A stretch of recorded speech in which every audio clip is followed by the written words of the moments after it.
안녕하세요. 네, 한국근대문학관의 함태영이라고 합니다. 저희가 매달 한 달에 한 번 작가분들 모시고 이렇게 시민들과 만나는 작가와의 만남 행사를 하고 있습니다. 저희 사업명은 책담회, 그러니까 책과 이야기가 있는 모임이라는 행사를 하고 있어서 여기 앉아 계신 분들 보니까 저희 과거의 책담회에 출연하셨던 스님들도 와 계시고, 그리고 오늘 이렇게 좋은 가을날에 이렇게 저희 문학관에 와주셔서 감사드립니다. 지금 문학관이 지금 공사 중인데요. 다음 주 수요일 날, 며칠 안 남았습니다. 다음 주 수요일 날 저희가 상설전시실을 지금 개편하는 공사를 하고 있는데, 개편 내용이 100% 인천 문학에 대한 내용을 가지고 지금 공사를 하고 있습니다. 그래서 다음 주 수요일 날 열면 추석 연휴 전날인데요. 네, 네, 감사합니다. 추석 연휴 때 문학관에 오시면 공사가 끝나서 아마 쾌적한 분위기에서 관람하실 수 있을 거예요. 예, 그래서 많은 관람 부탁드리고요. 그리고 오늘 책담회의 주인공은 여기 계신 김진초 선생님과 그다음에 박경순 선생님, 양진채 선생님입니다. 네. 그러면 지금 이제 마이크를 사회자인 양진채 선생님께 넘겨서 오늘 책담회 행사를 본격적으로 시작하도록 하겠습니다. 예, 양진채 선생님 박수로 맞아주시기 바랍니다. 예, 앉아서 하긴 해야 되는데 잠시 이따 앉을게요. 사실 지금 축하 꽃다발이 막 우르르 쏟아 들어왔는데 이미 이 세팅이 끝나서 여기다가 놓기는 좀 그런 상황인 것 같습니다. 네, 나중에 끝나고 사진 찍을 때 꽃다발 주시면 좋을 것 같고요. 오늘 책담회를 진행하시는 이렇게 함께 하게 된 김진초 선생님하고 박경순 선생님이 두 분 다 문인협회 회원이시라서 오늘 정경혜 문인협회 회장님이 특별히 오셨어요. 간단하게 축사 듣고 본격적으로 책담회를 시작해 보도록 하겠습니다.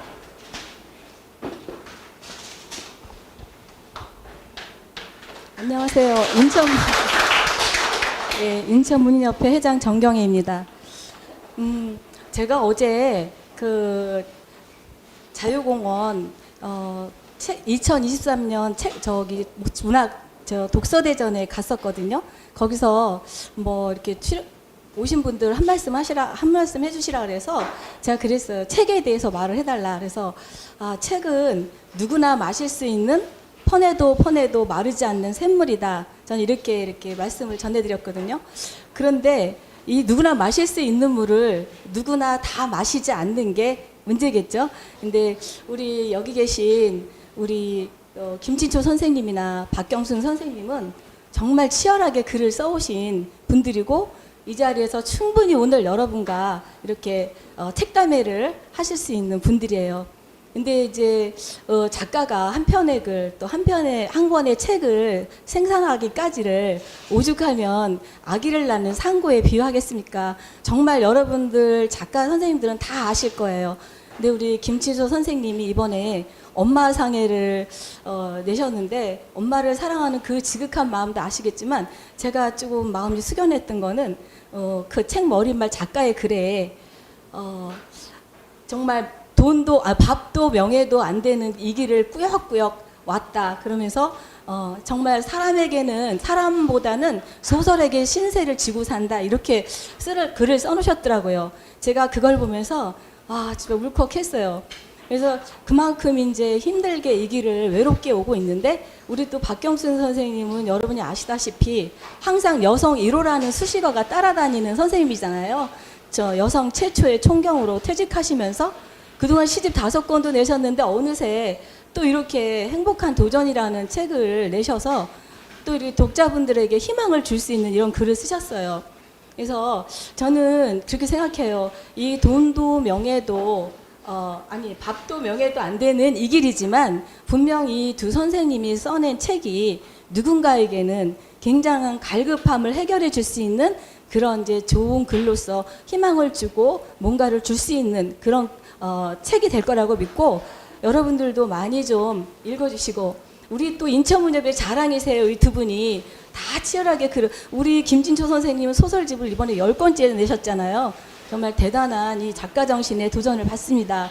그리고 제가 이제 끝으로 우리 인천문화재단 이종구 대표님이나 또 이렇게 또 우리 함태영 팀장님 이렇게 담당을 해주셔서 책담회를 이렇게 신경 써서 열어주시는데 저 문협회의 우리 인천문협회 회장으로서 참 감사하고 자랑스러워요. 근데 더 이제 또 요청을 드리자면 우리 여기 계신 회원들도 다 또 아니면 인천의 작가들이 더 많이 소개될 수 있는 그런 자리를 마련해 주시면 정말 감사하겠습니다. 오늘 두 분 축하드리고요. 감사합니다.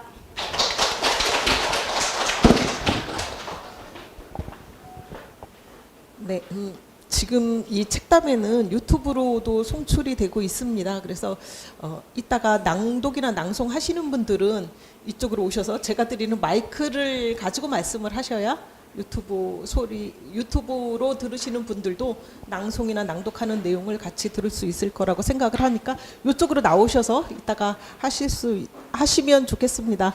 네, 두 분 소개해 드리겠습니다. 이렇게 간단하게 자료에도 이미 양력이 나와 있긴 하지만 줄이지 않고 양력을 다 말씀드려 보려고 해요. 이런 자리가 흔한 것도 아니고 또 이 양력 속에서 살아온 여정이 있기 때문에 같이 한번 보면 좋을 것 같은 생각이 듭니다. 먼저 박경순 선생님 양력을 한번 책날개에 있는 양력을 보겠습니다. 인천 출생이세요. 인하대학교 행정학 박사, 울진해양경찰서장, 평택해양경찰서장을 역임하고 현재 한서대학교에서 학생들을 가르치고 있습니다. 1991년 시화의식으로 등단했고 제24회 인천문학상, 2017년 여성 1호상, 한국수필 신인상, 제27회 전국 성인 시낭송대회 최우수상, 제15회 청마유치환 시극대회 대상, 대한민국 ESG 실천대상을 수상했다. 녹조 근정훈장, 근정포장, 국무총리, 해양수산부 장관, 해양경찰청장 표창 등을 수상했으며 현재 인천문인협회, 부천 시소리 낭송회, 내항회원, 남동문화재단 비상임 이사로 활동하고 있습니다. 시집으로는 시인이세요. 오늘 한 건 특별히 산문집 자서전과 비슷한 산문집으로 이야기를 하게 됐는데요. 시인이셔서 시집 발행도 많이 하셨습니다. 새는 또 하나의 시를 쓰고 이제 창문을 내는 일만 남았다. 바다에 남겨놓은 것들, 그 바다에 가면 그 빛나는 바다가 보고 싶거든. 5편의 시집을 펴냈습니다. 김진초 소설가는요, 이 서문에도 10권의 책이라고 얘기를 했는데요. 1955년 경기도 송추 출생입니다. 한국소설 신인상으로 등단을 했고요. 프로스트의 목걸이, 노천국 씨가 순환선을 타는 까닭, 시선, 옆방이 조용하다, 교회선, 김치 읽는 시간, 여자 여름, 사람의 지도 등을 출간해서 총 10권의 장편 소설과 소설집을 출간을 했고요. 아스팔트 신기루로 한국소설 당선으로 소설을 등단했고요. 귀먹은 항아리라는 단편소설로 한국소설 문학상 우수상을 선정했고요. 서울 이야기 공모의 수필 박석고개로 대상을 수상한 적도 있습니다. 장편소설 시선으로 17회 인천문학상을 수상했고요. 소설집 김치 읽는 시간으로 제6회 한국소설 작가상도 수상했습니다. 장편소설 여자 여름으로 한국문협 작가상 수상을 했고요. 작년에 인천광역시 문화상도 수상을 했습니다. 두 분의 출간과 살아온 역정 과정들이 굉장히 만만치 않고요. 저도 이런 두 분을 모시고 책담회를 진행하게 돼서 떨리네요. 제가 기본적인 양력을 소개해드렸고요. 두 분의 인사 듣도록 하겠습니다. 제 옆에 있는 김진초 선생님부터 마이크 드시고 인사해 주세요. 소설 쓰는 김진초예요. 다 아는 분들이 오셔가지고 좀 마음이 편안하네요. 모르는 분은 몇 분 안 되는 것 같아요. 이쪽에 박경순 선생님 지인들이신가요? 네, 반갑습니다. 아까 양진철 선생이 얘기한 것처럼 10번째 소설책을 냈는데 참 숙제하는 기분이었습니다. 10번까지는 무조건 소설책을 내자. 다른 책 내지 말고. 그 다음부터 외도를 하자. 그래서 이제 다음부터는 수필집도 내고 꽁트집도 내고 뭐 여러 가지 할 게 있을 것 같아요. 여행집도 있고. 그래서 10권 일단 끝나서 아주 후련하고요. 이제부터는 좀 자유롭게 뭐 제가 시인은 아니지만 시도 쓰고 있거든요. 작년부터 새벽에 아니 아침에 쓴 시 새벽에 깨가지고 써요. 그래서 우리 딸이 출근하기 전에 한 편을 끝내요. 그냥 엉터리겠죠, 분명히. 초보니까. 근데 그런 것도 죽기 전에 시집도 한 권 내고 싶고 이것저것 하고 싶은 게 많아요. 그래서 일단 10권 숙제가 끝나서 아주 후련하고요. 사실 이거 쓰면서 소설을 이제 30년 정도 쓴 거니까 지금 습작부터 시작해서 데뷔하기 전부터 썼으니까요. 30년은 썼는데 10권을 놓고 보니까 그게 그거더라고요. 제대가리에서 나오는 거는 거기까지밖에 안 돼요. 아무리 써도. 그래서 어떻게 하나 일단 10권만 끝내놓고 그 다음에 점프를 해야 되는데 딴짓을 해야 할 수 있을 것 같은 생각이 들어서요. 그래서 올해 굳이 안 내도 되는데 냈습니다. 내년부터는 아마 달라지지 않을까. 저의 다른 면모를 보실 수 있을 거예요. 기대해 주세요. 그리고 오늘 참석해 주셔서 감사합니다.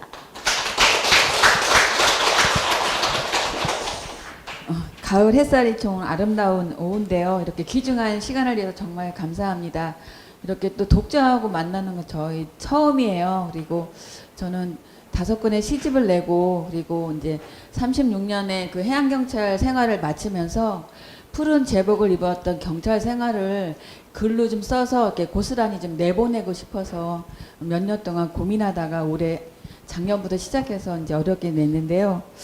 그 매 순간순간마다 정말 힘들고 어려운 그런 도전이었는데 이렇게 글로 써서 보고 나니까 그래도 나는 정말 열심히 살았구나. 남은 인정해줄지 안 해줄지 모르겠지만 저를 좀 이렇게 쓰담쓰담 해주고 싶은 마음으로 이렇게 글을 썼습니다. 아무튼 이 시간이 소중하게 잘 흘러갔으면 하는 마음으로 제 얘기를 마치겠습니다. 감사합니다.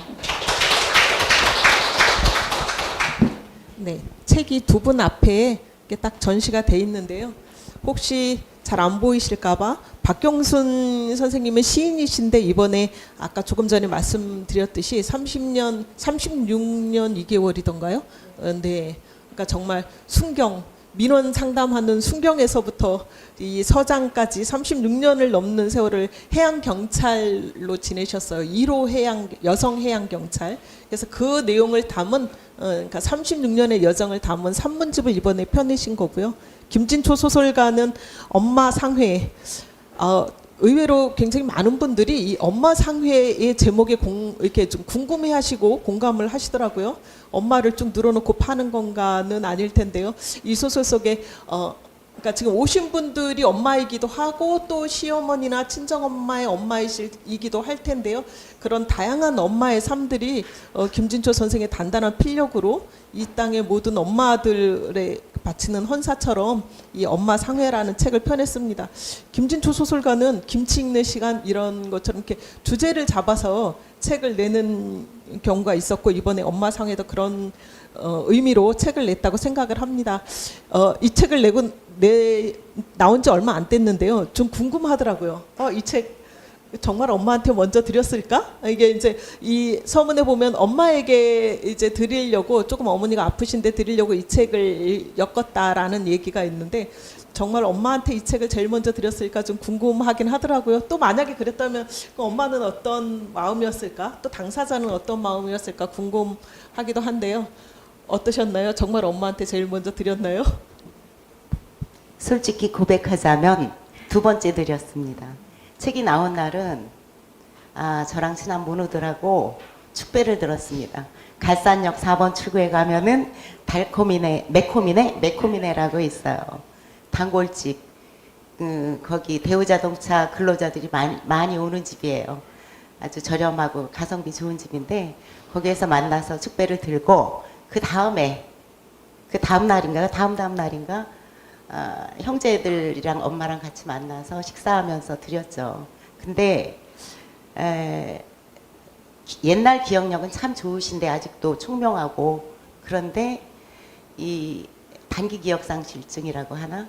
그냥 금방 했던 얘기도 까먹고 그러셔서 책을 낸다고 엄마한테 엄마 상의를 써달라고 했었어요. 제가 표지를 그 글자체를 엄마한테 받으려고 해서 노트에다가 뭐 한 50줄 정도 썼었는데 막상 쓸만한 게 없더라고요. 그러니까 이게 자간이라든가 이런 것도 그렇고 글씨도 그렇고 그래서 써놓은 건데 제가 가지고 있는데 그거 쓸 때 책을 낸다고 말씀을 드렸는데 까먹으셨어요 또. 그래서는 책을 드리니까 이게 뭐니? 그래서 엄마 상의가 뭐야? 이러시더라고요. 근데 그때 진짜 마음이 아팠어요. 근데 하여튼 엄마한테는 두 번째로 드렸고 또 그냥 소설 엄마 소설을 써줘서 고맙다고 그런 말씀을 해주셨고 뭐 그 정도죠 뭐. 이제 엄마하고 여행을 가기로 했었는데 이 책이 나오고 나서 다치셨어요. 그래가지고 척추에 금이 갔거든요. 지금 집에서 쉬고 계시는데 뭐 시술을 하든지 뭘 하든지 해야 되는데 여행을 못 갈까봐 지금 걱정이에요. 빨리 가야 되는데 아프신 채로라도 가야 되나 어째야 되나 고민이 많습니다. 예. 저는 혹시 오늘 어머니라 그러면 안 될 것 같고 엄마가 오시면 이거 참 분위기 좋겠는데 그림이 좋겠는데 생각을 했는데 좀 다치셔서 오늘 못 오셨네요. 오셨으면 좋아하셨을 텐데요. 이렇게 첫 책을 엄마한테 드렸나 궁금했는데 그럼 박경순 시인은 남편한테 드리지 않았을까? 이 책에 보면 사실은 남편분의 지원이나 이 격려나 후원이 아주 만만치 않아요. 사실 여성이 이 땅에서 이 유리천정을 깬다는 일이 쉽지 않기 때문에 그런 후원이 없었으면 정말 하기 어려웠을 텐데 그런 궁금증이 들더라고요. 어떠셨어요? 예, 저는 이제 남편한테 제일 먼저 줬어요. 근데 저희 남편은 이렇게 제가 36년 동안 해양경찰 근무를 할 동안 그림자처럼 저를 많이 뒷바라지 해주고 또 지방에서 한 10여 년 떨어져 살았는데도 항상 이렇게 내가 필요한 거 도와주고 했는데 요번에 또 그래서 글을 쓸 때마다 이렇게 첫 1호 독자가 저희 남편이에요. 그래서 제가 이 행복한 도전 책 나오고 상당히 기뻐하고 또 거기에 또 내용에 또 우리 남편의 자랑을 좀 했어요. 그래서 어떤 사람은 또 거북해 할지도 모르는데 그래서 제가 항상 제가 오늘날에 제가 있기까지 98%는 당신 목이야 거기에 2%만 내 목이야 하면 되게 좋아하더라고요. 그래서 항상 그래서 늘 감사하게 생각하는데 오늘도 왔는데 쑥스럽다고 이게 끝날 때쯤에 들어오겠다고 그래서 다른 데 가 있는데 아무튼 저는 남편의 좀 도움과 또 우리 두 아들하고 딸하고의 그런 지지가 있어서 이렇게 무사히 공직생활도 마치고 또 이렇게 행복한 도전이라는 책도 내서 아무튼 그 감사드리고 싶습니다. 모두가 궁금해하실 것 같아서 이따 오시면 좀 사인을 주세요. 저희가 모두가 큰 박수로 한번. 한 말씀 여기 계시면은 지금 말씀하시는 동안에 남편분이 와 계시면 어느 분이신지 뵙고 싶었는데 안 들어오셨다니까 서운하네요. 들어오시라고 하면 안 될까요? 문자를 좀 보내겠습니다. 보고 싶어요. 아니 네 질문 차례인데 네 선생님 일단 그럼 문자 네. 김진초 선생님 답변할 때 문자 얼른 보내세요. 네. 박경순 시인님께 연달아 질문을 드리겠습니다. 이번에 펴낸 책이 산문집이에요. 말씀드렸다시피 아까 양력에 91년에 시와의식으로 등단을 하셔서 시인이었어요. 아마도 91년이니까 해양경찰 민원실에 근무할 때였을 것 같아요. 경찰과 시인은 저는 이렇게 아무래도 잘 매치가 안 되는 느낌이에요. 이과하고 문과인 느낌이랄까요? 그런데 우리 문인협회는 유종호 시인도 경찰이시고 또 누구죠? 갑자기 생각이 안 나네. 전병호 선생님도 시인이시고 경찰이시면서 시인이신 분들이 있어요. 어떻게 이게 지금 이제 아무래도 일반인이 생각할 때 이 경찰과 시인이 공통분모가 좀 적은데요. 해양 민원실에 계시다가 어떻게 시를 쓰시고 등단하실 생각을 하셨는지. 저는 그 시작업이라는 우리 조영숙 씨도 와 있지만 시작업에서 1984년도에 그때부터 그러니까 경찰이 되기 전부터 시를 공부를 했고 또 시작업 활동과 또 우리 내학문학에서 문학 활동을 많이 하다가 이제 저는 이제 제복에 대한 좀 매력도 있고 또 국가와 국민을 위해서 일하는 그런 경찰이 되고 싶은 마음도 있어서 그거는 나중에 직업은 나중에 선택했고 그리고 특히 바다를 좋아했는데 또 해양경찰에 이제 임명이 되고 나니까 저희 해양경찰이 다 전국에 바다에 근처에 있어요. 그래서 시를 쓰는데 아무래도 시상이라든가 아니면 이런 게 제 창작 활동하는데 좀 많이 도움이 돼서 그런 게 좀 유익했던 것 같습니다. 그래서 시집이 3권이 다 바다가 들어가더라고요. 대부분 시도 뭐 바다나 아니면 안개 뭐 이런 게 좀 많이 소재가 네, 네. 되고 있습니다. 네. 그럼 이제 산문집이라서 아예 한번 그러니까 이 책을 펴내게 된 편은 아니면 삶의 정리 같은 한 토막의 글을 읽고 박경순 선생님의 글을 읽고 시작하도록 하겠습니다. 인천 문인협회 예전에 사무국장도 하셨던 조용숙 시인 나와서 네, 낭독해 주시겠습니다.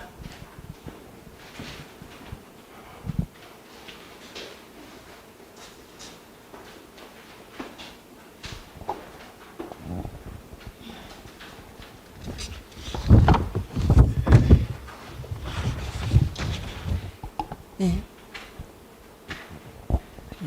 반갑습니다. 여기 박경순 작가님하고 저는 아까도 말씀드렸지만 1984년부터 오래된 인연을 갖고 있어요. 근데 이제 이번에 그 행복한 도전 책이 나오면서 이렇게 그동안에 살아왔었던 거의 40년을 정리를 하고 다시 또 이제 제2의 인생을 시작하는 그런 도전이 이런 책 안에 들어 있어서 저는 모든 분들이 이런 행복한 도전에 꿈을 꾸고 행복한 도전에 한 발 다가서는 그런 모습이었으면 좋겠다 해서 제가 한번 그 행복한 도전 안에 보면 그 싱그러운 봄은 또다시 올 것이다 라는 작품이 있어요. 거기서 한 2분의 1 지점을 한번 읽어보려고 합니다. 퇴임을 했다. 이제 어디에도 푸른 제복을 입은 해양경찰관 총경 박경수는 없다. 무슨 일이든 하면 언론에 보도되는 주목받은 사람은 이제 없다. 나 없이도 세상은 아무런 변화도 없이 잘 돌아가고 있다. 단 하루 사이에 모든 것이 다 달라졌는데 누구 하나 아쉬워하거나 다시 이름을 불러주거나 하지도 않는다. 당연하다. 곁에서 남편이 현실을 일러준다. 이 시간에는 직원 회의를 할 시간인데 지금쯤은 둘레길을 걸을 시간인데 그런 틀을 깬다는 것이 제일 어려웠다. 그래도 다시 꼼꼼하게 계획을 세웠다. 내가 관심 있는 것과 좋아하는 것을 추려냈다. 65세까지는 강의를 하고 70세까지는 아는 이들에게 신앙송을 지도하며 꾸준히 시를 발표하고 에세이집을 한 권쯤 발간하는 것으로 큰 그림을 그렸다. 가장 가깝게는 큰 계획을 유럽 여행이었다. 그동안 나를 위해 외조를 아끼지 않은 남편과 우리가 사는 이곳을 떠나 멀리서 내가 살아왔던 시간을 돌아보는 일이다. 바쁘다는 이유로 함께하지 못한 남편에게 고마움을 그렇게라도 보답해주고 싶다. 무슨 일이든 안 된다. 할 수 없다는 말은 하지 않고 나를 도와준 그를 위해 뭐라도 해주고 싶다. 어느 날인가 장은아의 노래 고귀한 선물을 듣고 혼자 울었던 기억이 난다. 갈매기 나르는 바닷가에도 그대가 없으면 쓸쓸하겠네 라는 가사에서 남편을 떠올렸다. 남편이 없는 세상은 생각하기도 싫다. 그저 이 세상 끝날 때까지 남편과 함께 살아갔으면 좋겠다. 싱그러운 봄이 또다시 올 것이다. 그때마다 볕 좋은 창가에서 또다시 작은 계획들을 세우고 그것을 실천하면서 그 봄을 잘 보낼 것이라 믿는다. 그렇게 몇 번의 봄을 맞고 봄을 보내리라. 물론 아프지 않고 건강하게 말이다. 감사합니다.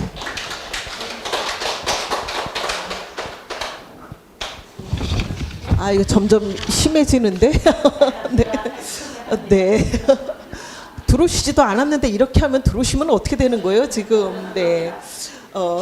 다음에 김진초 선생님 질문 드리겠습니다. 좀 궁금하더라고요. 이게 30년 동안에 사실 이 30년, 그러니까 입문해서 30년에 10권의 책을 낸다는 건 정말 대단한 거거든요. 보통은 한 4, 5년 만에 책이 한 권씩 소설집이나 장편 같은 경우에는 그렇게 나오는 경우가 많은데 10권의 책을 냈는데 김진초 선생님 예전에 노래도 잘하고 뭐 손재주도 좋았던 것 같은데 만약에 이 30년의 문학, 아까 소설에 가장 빚을 지고 산다고 했는데 문학을 안 했다면 무엇을 했을까? 이거 문득 궁금해지더라고요. 이 10년 10권의 책을 내고 뭔가 결산처럼 한다고 하니까 어떠셔? 뭐 하셨을 것 같아요? 저 답이 바로 나옵니다. 저 어렸을 적에 목소리가 이뻤어요. 지금 제가 이제 한 7년 전에 금연을 시작해서 요새 조금 이제 피부도 나아지고 그랬는데 목소리가 좋았는데 담배 때문에 망가진 것 같아요. 그래서 동요도 못 불러요. 동요도 소리가 안 나와요. 그래서 가끔 동요 부르다가 울어요. 목소리가 안 나와서. 근데 가수가 되고 싶었고 어렸을 때는 그 다음에 성우도 되고 싶었었어요. 배우는 아니고 그런 게 되고 싶었었는데 뭐 늦게라도 시작하면 되는데 요새는 늦게도 뭐 그런 쪽으로 나가는 사람들이 많은데 목소리 때문에 틀렸습니다. 소설이나 쓰고 살겠습니다. 네, 소설 쓰기 잘하셨네요. 아, 그러면 10권의 이쯤 되면 궁금할 것 같아요. 10권의 장편과 소설집이 다 같이 묶여 있는데 이 중에서 그래도 내 마음에 가장 이게 독자의 평과 상관없이 또 작가는 작가가 가장 마음에 드는 작품이 있거든요. 어느 작품이 제일 궁금한지 좀 궁금해지더라고요. 어느 작품 마음에 드냐고요? 네, 가장 하나를 뽑아본다면. 그래요? 저는 아까 이제 양력에서 얘기해 주셨지만은 그 도봉산과 북한산 밑에 있는 송추에서 산골 소녀였어요. 아주 깊은 산 중이에요. 서울하고 가깝기는 해도 굉장히 깊었어요, 거기가. 근데 거기에 살면서 교회선이라는 작품 어렸을 때 성장 소설로 장편을 2007년인가에 토지문화관에 2달 있으면서 썼어요. 2달 만에. 근데 그때가 처음으로 이제 창작실에 들어간 거였어요. 보통은 가서 뭐 술 마시고 놀다 오더라고요. 그 휴가를 즐기듯이 다른 분들은. 근데 저는 처음 갔기 때문에 매일 30매씩 썼어요. 그래서 낮에 쓰고 그 다음날 아침에 다시 읽고 이어서 쓰고 이러면서 꾸준히 써서 고향 얘기를 그러니까 한 꼭지씩 써가지고 초고를 완성해서 2달 만에 완성해서 나와가지고 2년 동안 퇴고를 해서 2009년도에 교회선이라는 성장소설 장편소설을 냈는데 그게 저를 키워준 고향에 대한 보온이라고 생각해서 이제는 고향에 대한 빚이 하나도 없다고 생각합니다. 교회선은 이미 오래전에 사라졌지만 제가 교회선을 복원했잖아요. 소설 속에서. 그리고 이따금 그 교회선에 대한 추억이 있는 분들이 그 얘기를 하시더라고요. 그러니까 다른 작가 선생님들도 송추 같은 기억 생각하시면서 교회선 탔던 얘기 하시면서 참 좋다고 그 소설이. 근데 저도 마음속으로 제 어렸을 때 이야기들을 다 끄집어내고 김신조가 넘어왔던 1.2.1 사태도 그 소설 속에 나오고 제 어렸을 때 그러니까 이미 개인의 역사지만은 세상의 역사가 돼버린 그런 것들을 끄집어내서 썼던 게 굉장히 보람있고 소설가로서 한 역할을 했다고 생각해서 그래서 그 소설이 가장 마음에 듭니다. 저는. 네. 저 사전 답 전혀 몰랐는데요. 교회선을 뽑을 것 같은 생각이 들더라고요. 작가는 자기 경험이 많이 녹아있는 작품에 대한 애정이 또 별다르게 좀 더 있기도 한데 이런 개인적인 경험과 아까 그 송추라는 공간의 이 확장성을 같이 가지고 있기 때문에 그 작품이 특히 좋았을 거라고 생각을 합니다. 첫 번째 이제 박경순 선생님의 산문도 한 꼭지 낭독을 했으니까요. 네, 그 소설 중에 엄마가 간다, 그러니까 지금 엄마 상회 중에서 엄마가 간다라는 첫 번째 실린 단편이 있습니다. 그 중에 한 부분을 저 소설가 이목연님 나와서 낭독해 주시겠습니다.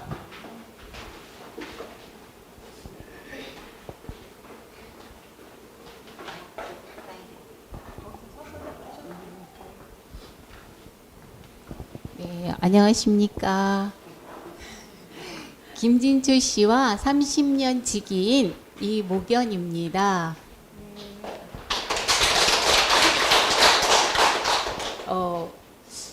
이런 자리를 빌어서 아까 박경 선생님은 이제 남편에게 고백을 하셨는데 저도 우리 진초 씨한테 그러니까 바늘과 실처럼 따라다녔다고 하면 저만의 생각일지는 모르겠어요. 그런데 저는 그렇게 생각하고 살았거든요. 그래서 그렇게 살면서도 뭐라 그럴까 고백을 할 기회가 없었어요. 근데 이제 오늘 이 자리를 빌어서 아이고 눈물 나려고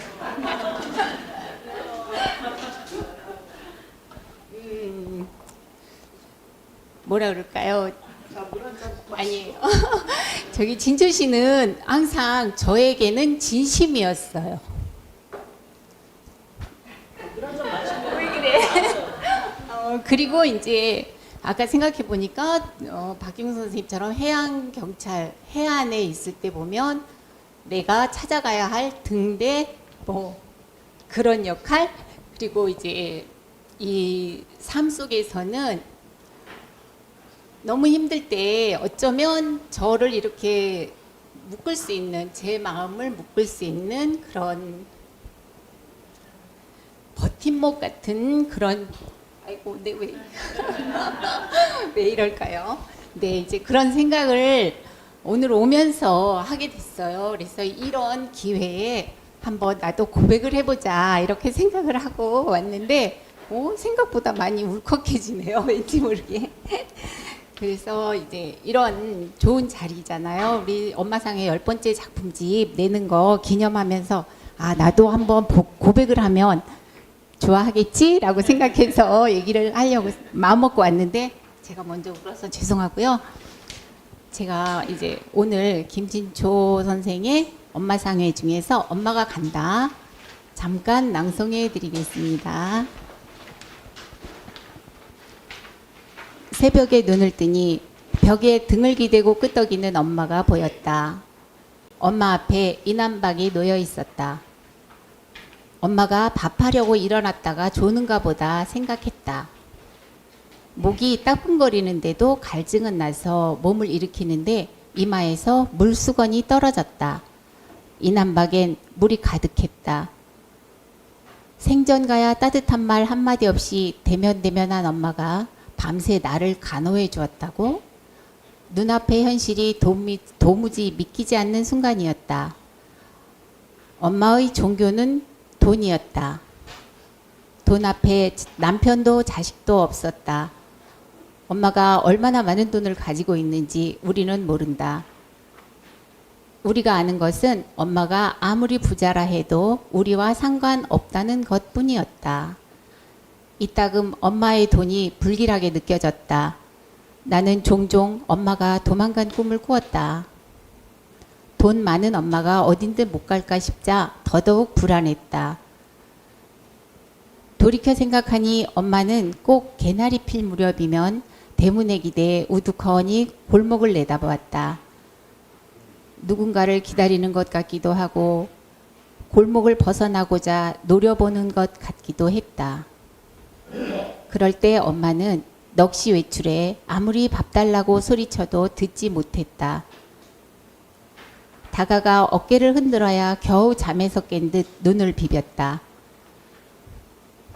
대충 밥을 차려준 엄마는 무엇에 홀린 듯 다시 그 자리로 가서 혼을 내려놓고 멍하니가 되었다. 개나리 필 무렵이면 엄마는 유난히 야위었다. 밥 3숟갈이 정량인 엄마가 그때는 아예 수저를 들지 않았다. 봄을 타서 그래. 엄마가 아무리 예사롭게 말해도 나는 엄마에게서 눈을 뗄 수 없었다. 개나리가 질 때까지 아무도 몰래 엄마를 감시해야만 했다. 감사합니다. 네. 웃기지 못할 사람이네요. 먼저 울어버리셔가지고. 네. 워낙 고백 끈끈한. 고마워요. 나도 사랑해요. 아, 이런 진짜 이게 남편한테 고백하고 뭐 서로 고백하고 자리 애매합니다. 네. 이제 박경순 시인에게 질문을 드릴 차례인데요. 사실은 박경순 선생님한테 질문 드리기 전에 꼭 시작하기 전에 박경순 선생님 파트에서는 이 글을 먼저 읽고 시작했으면 좋겠다라고 생각을 했는데 제가 약간 순서를 뒤로 뺐습니다. 구경분 선생님 저 강화에서 오시느라고 조금 늦으셨어요. 그래서 네, 전에 책담회에서도 너무나 유쾌하게 동시 말씀해 주셨는데요. 구경분 선생님이 그러니까 박경순 선생님의 말을 구경분 선생님의 입을 빌어 한번 이 책을 쓰게 된 마음이랄까요? 그런 걸 한번 듣고 시작해 보도록 하겠습니다.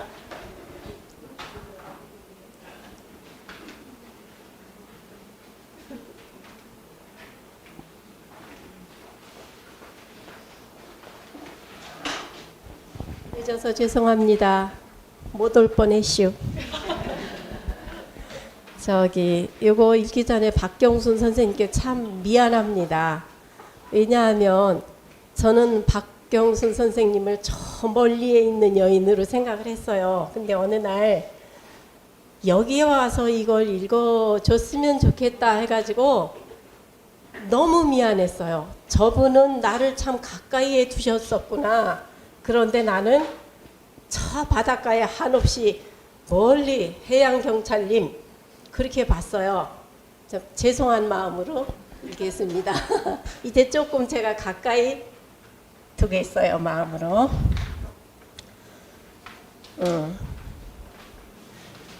밖이 훤히 다 보이는 2층 카페에 앉아 지나간 시간을 뒤돌아보니 한 가정의 아내로, 두 아이의 엄마로, 직장의 선배로, 후배로 살아온 날들이 주마등처럼 지나간다.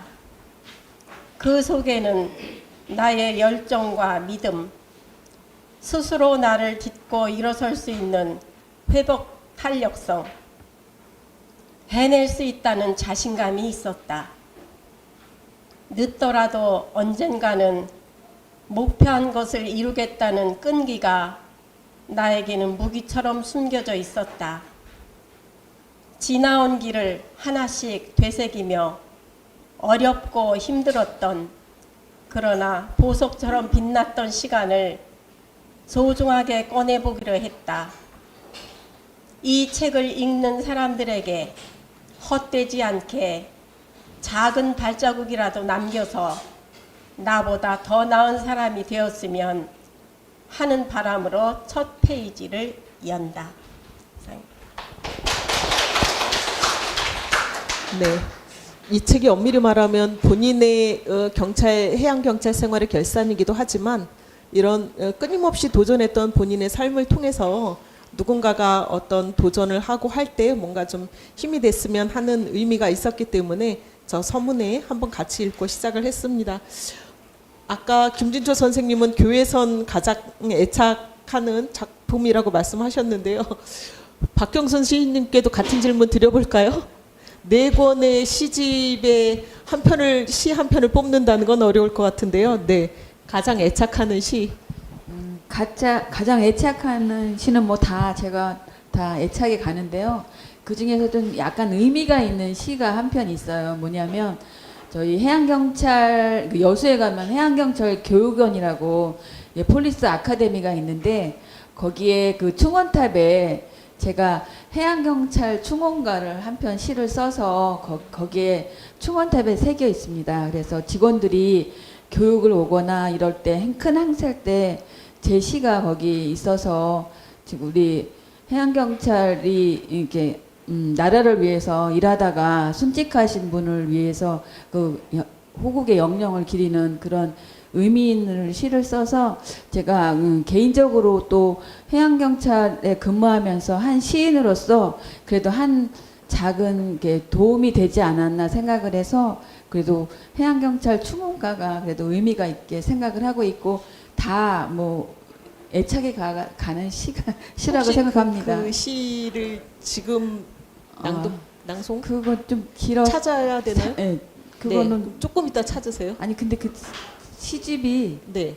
한번 찾아보겠습니다. 아마 없을 것 같은데. 아, 그럼 잠깐 찾아볼 동안 네, 궁금한데요. 또 이 해양 경찰들이 또 와서 교육받을 때 낭송하는 혹시 가능하면 찾아볼 동안에 손영 시인님의 하간포 연가, 즉 박경순 시인의 시 한 편을 손영 시인님의 목소리로 낭낭하게 한번 낭송 들어보도록 하겠습니다. 박수 쳐주세요. 네. 여기 팜플렛 제일 마지막에 있는 시입니다.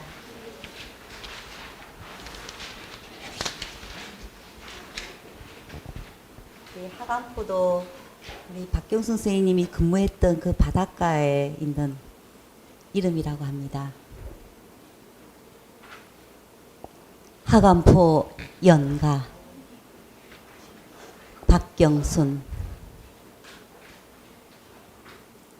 8월이 오거든 사랑하는 이여 백일홍 곱게 핀 하간포로 오시오. 내 마음 도드라져 저렇게 붉게 꽃으로 피었나니 내 어찌 백일만 그대를 생각하리요. 눈물처럼 뚝뚝 백일홍 지기 전에 두 눈 꼭 감고 꽃잎 숨결 만져보오. 그 부드러움 내 마음 같이 학처럼 날아와 살포시 고백하리요. 8월이 오거든 아직도 못다한 사연이 있거든. 사랑하는 이여 하간포로 잊지 말고 오시오. 아우, 갑자기 그냥 시의 울림이 더 크게 오네요. 아, 또 시를 들으니까 하간포도 궁금한데. 네. 하간포는 태안의 그 유명한 해수욕장이에요. 근데 제가 태안의 해양안전과장 할 때 해양경찰은 여름 내내 7월, 8월 이렇게 해수욕장 안전관리를 위해서 직원들이 나가서 물에 빠지거나 이런 사람을 구조하고 하는데 제가 2년 동안 태안 안전과장 하면서 하간포를 이제 안전관리 차로 가는데 비가 상당히 많이 내리는 날이었어요. 그래서 토요일, 일요일 날 이제 혼자서 이렇게 가는데 그 양쪽에 그 백일홍이 빨간 백일홍이 너무너무 예쁘게 펴 있는 거예요. 그래서 가다 말고 차 주차하고 그리고 이제 시를 한 편 쓴 게 이제 하간포 연가인데 그 백일홍이 너무 이게 만져보면 너무너무 부드러워요. 지금 요새 아마 아파트 단지 내에도 백일홍이 많이 펴 있을 거예요. 그래서 그걸 그냥 영원히 잊지 말라는 의미에서 그렇게 썼습니다. 네. 이어서 같이 해양경찰이시니까 바다가 가장 많이 시에서 등장하지 않았을까 하는 생각을 하고요. 우리는 보통 바다를 이렇게 바라보는 대상이라면, 그러니까 좀 약간 객관적인 입장으로 바다를 바라보게 되는데, 직접 아까 구조 해양경찰이라 한여름에는 구조도 많이 해야 되고 이런 걸 좀 관리도 하시고 하실 텐데, 바다가 박경순 시인에게는 어떤 의미였을까? 조금 우리하고 시선이 다르지 않을까 하는 생각이 드는데요. 바다 어떻습니까? 글쎄, 바다는 그 모든 것을 풀어주는 그 엄마 같은 존재이기도 하지만 우리가 업무로 바라보는 바다는 그 풍랑주의보나 아니면 태풍이 왔을 때 우리는 사고가 나면 가야 되는 우리가 항상 접해야 되는 바다고, 그리고 또 생명을 잃을 수 있는, 그래서 우리한테 만약에 익수자가 나고 아니면 실종자가 나왔을 때 우리가 그 사람을 구하기 위해서 밤새도록 우리 전 해양경찰 직원이 일하는 바다, 또 그래서 좀 아픔의 바다이기도 해요. 그래서 우리가 뭐 열심히 그 사람 실종되었을 때 그 실종된 사람을 살아있는 100% 살아있다고 하고 구조작업을 벌이지만 결국은 돌아가셔갖고 그것을 또 그 가족 유가족한테 그 전해야 될 때 그런 것은 아주 슬픔의 바다고 해서 그런 것이 이제 제 시에서는 이제 그런 게 좀 많이 좀 나옵니다. 그래서 이거는 엄마 같기도 하지만 또 생존의 바다인 게 저 작품의 소재가 되고 있습니다. 네. 그럼 또 바다가 들어간 시 한 편을 들어볼까요? 네. 그 바다에 가면 최임순 선생님 나와서 최명심 선생님. 죄송합니다. 최명순 선생님 나오셔서 그 바다에 가면 낭송 한 편 듣도록 하겠습니다.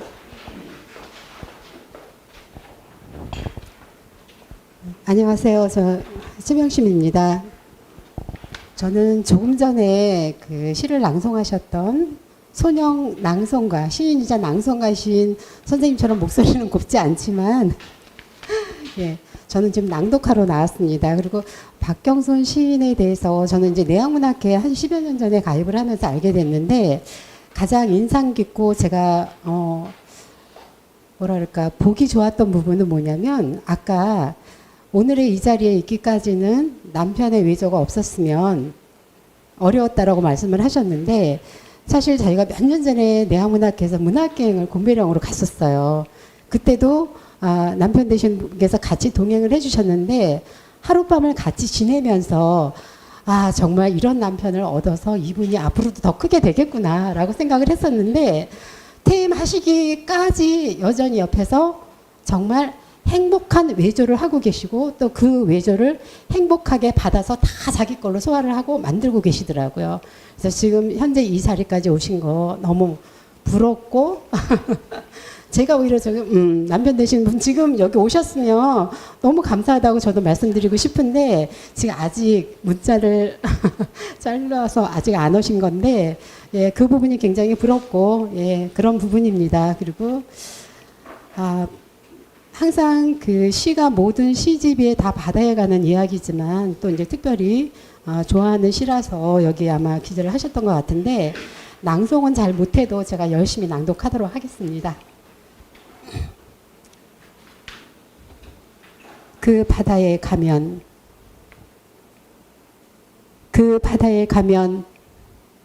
내 잊혀졌던 유년의 꿈도 찾을 수 있고 그 바다에 가면 만나지 못해 애태우던 당신을 만날 수 있고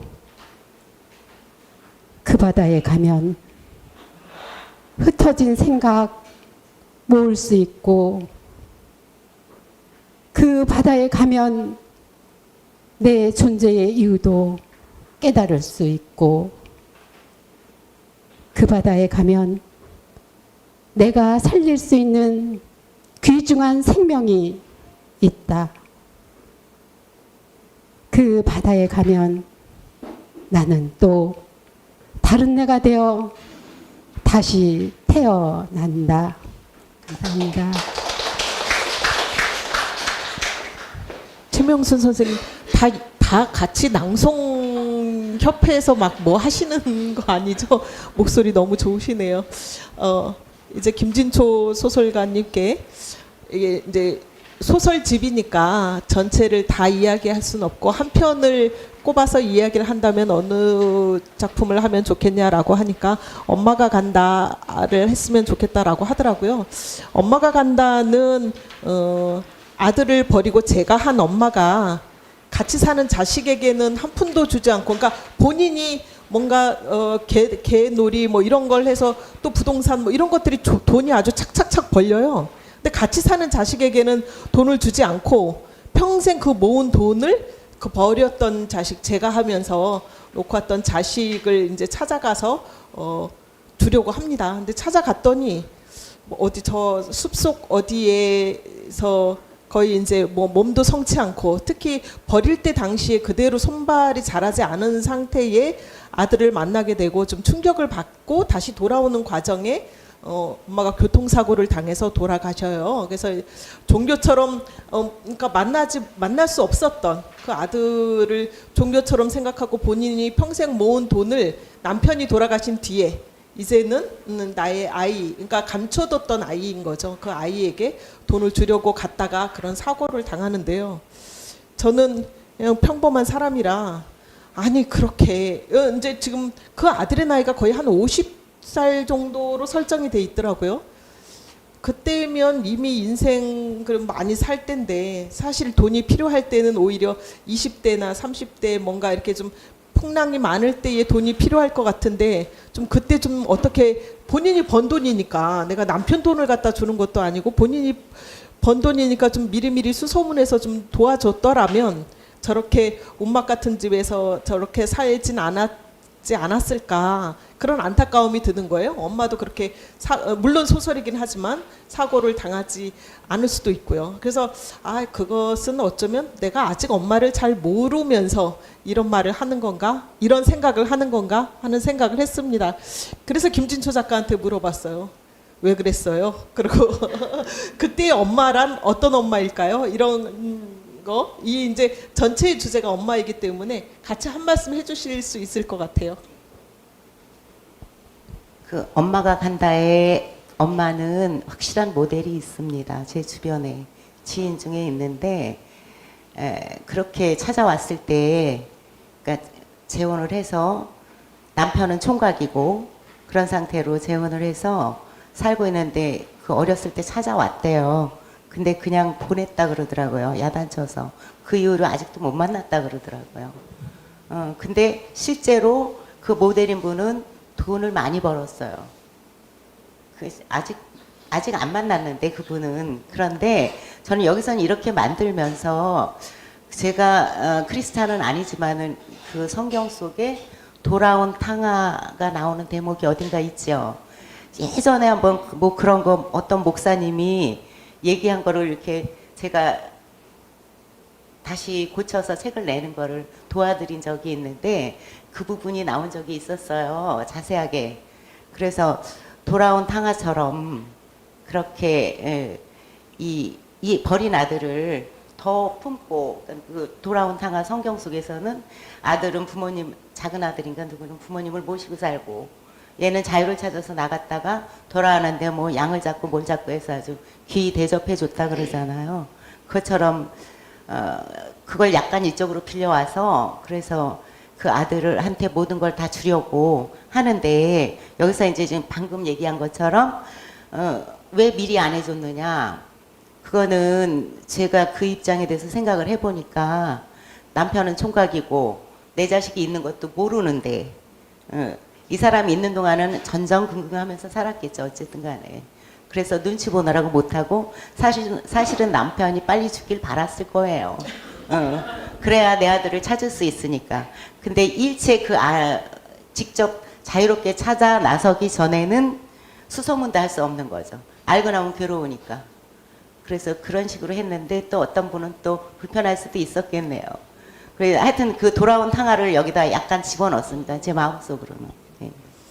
저는 그 소설 속에서 엄마도 그러니까 그 버린 아들을 종교처럼 생각을 하고 돈을 모으고 이런 과정도 있지만 사실은 그렇게 버려진 것 때문에 손발이 자라지 않았던 그 아들, 이 50이 된 아들이 그 10살 때에 그 버려진, 그러니까 그 버려질 당시에 손발에 그 자라지 않은 그대로이다라는 부분에서 그 아들의 시점으로도 뭔가 이야기해 볼 수 있겠다라는 생각이 들면서 이렇게 그 소설 자체가 주는 느낌이 아주 좀 뭉클하고 안타깝고 했었습니다. 그 작품은 아까 그 중에 일부 이목연 선생이 뭐 엄마의 종교는 돈이다부터 시작을 해서 쭉 낭송했던 부분이 지금 엄마가 간다의 한 부분이었고요. 지금은 또 김지초 선생의 작품을 조금 또 일부 들어보도록 하겠습니다. 소설 속에 너머 엄마라고 있어요. 너머 엄마에 관한 한 부분을 시인 고경옥 선생님 나오셔서 낭독해 주시겠습니다.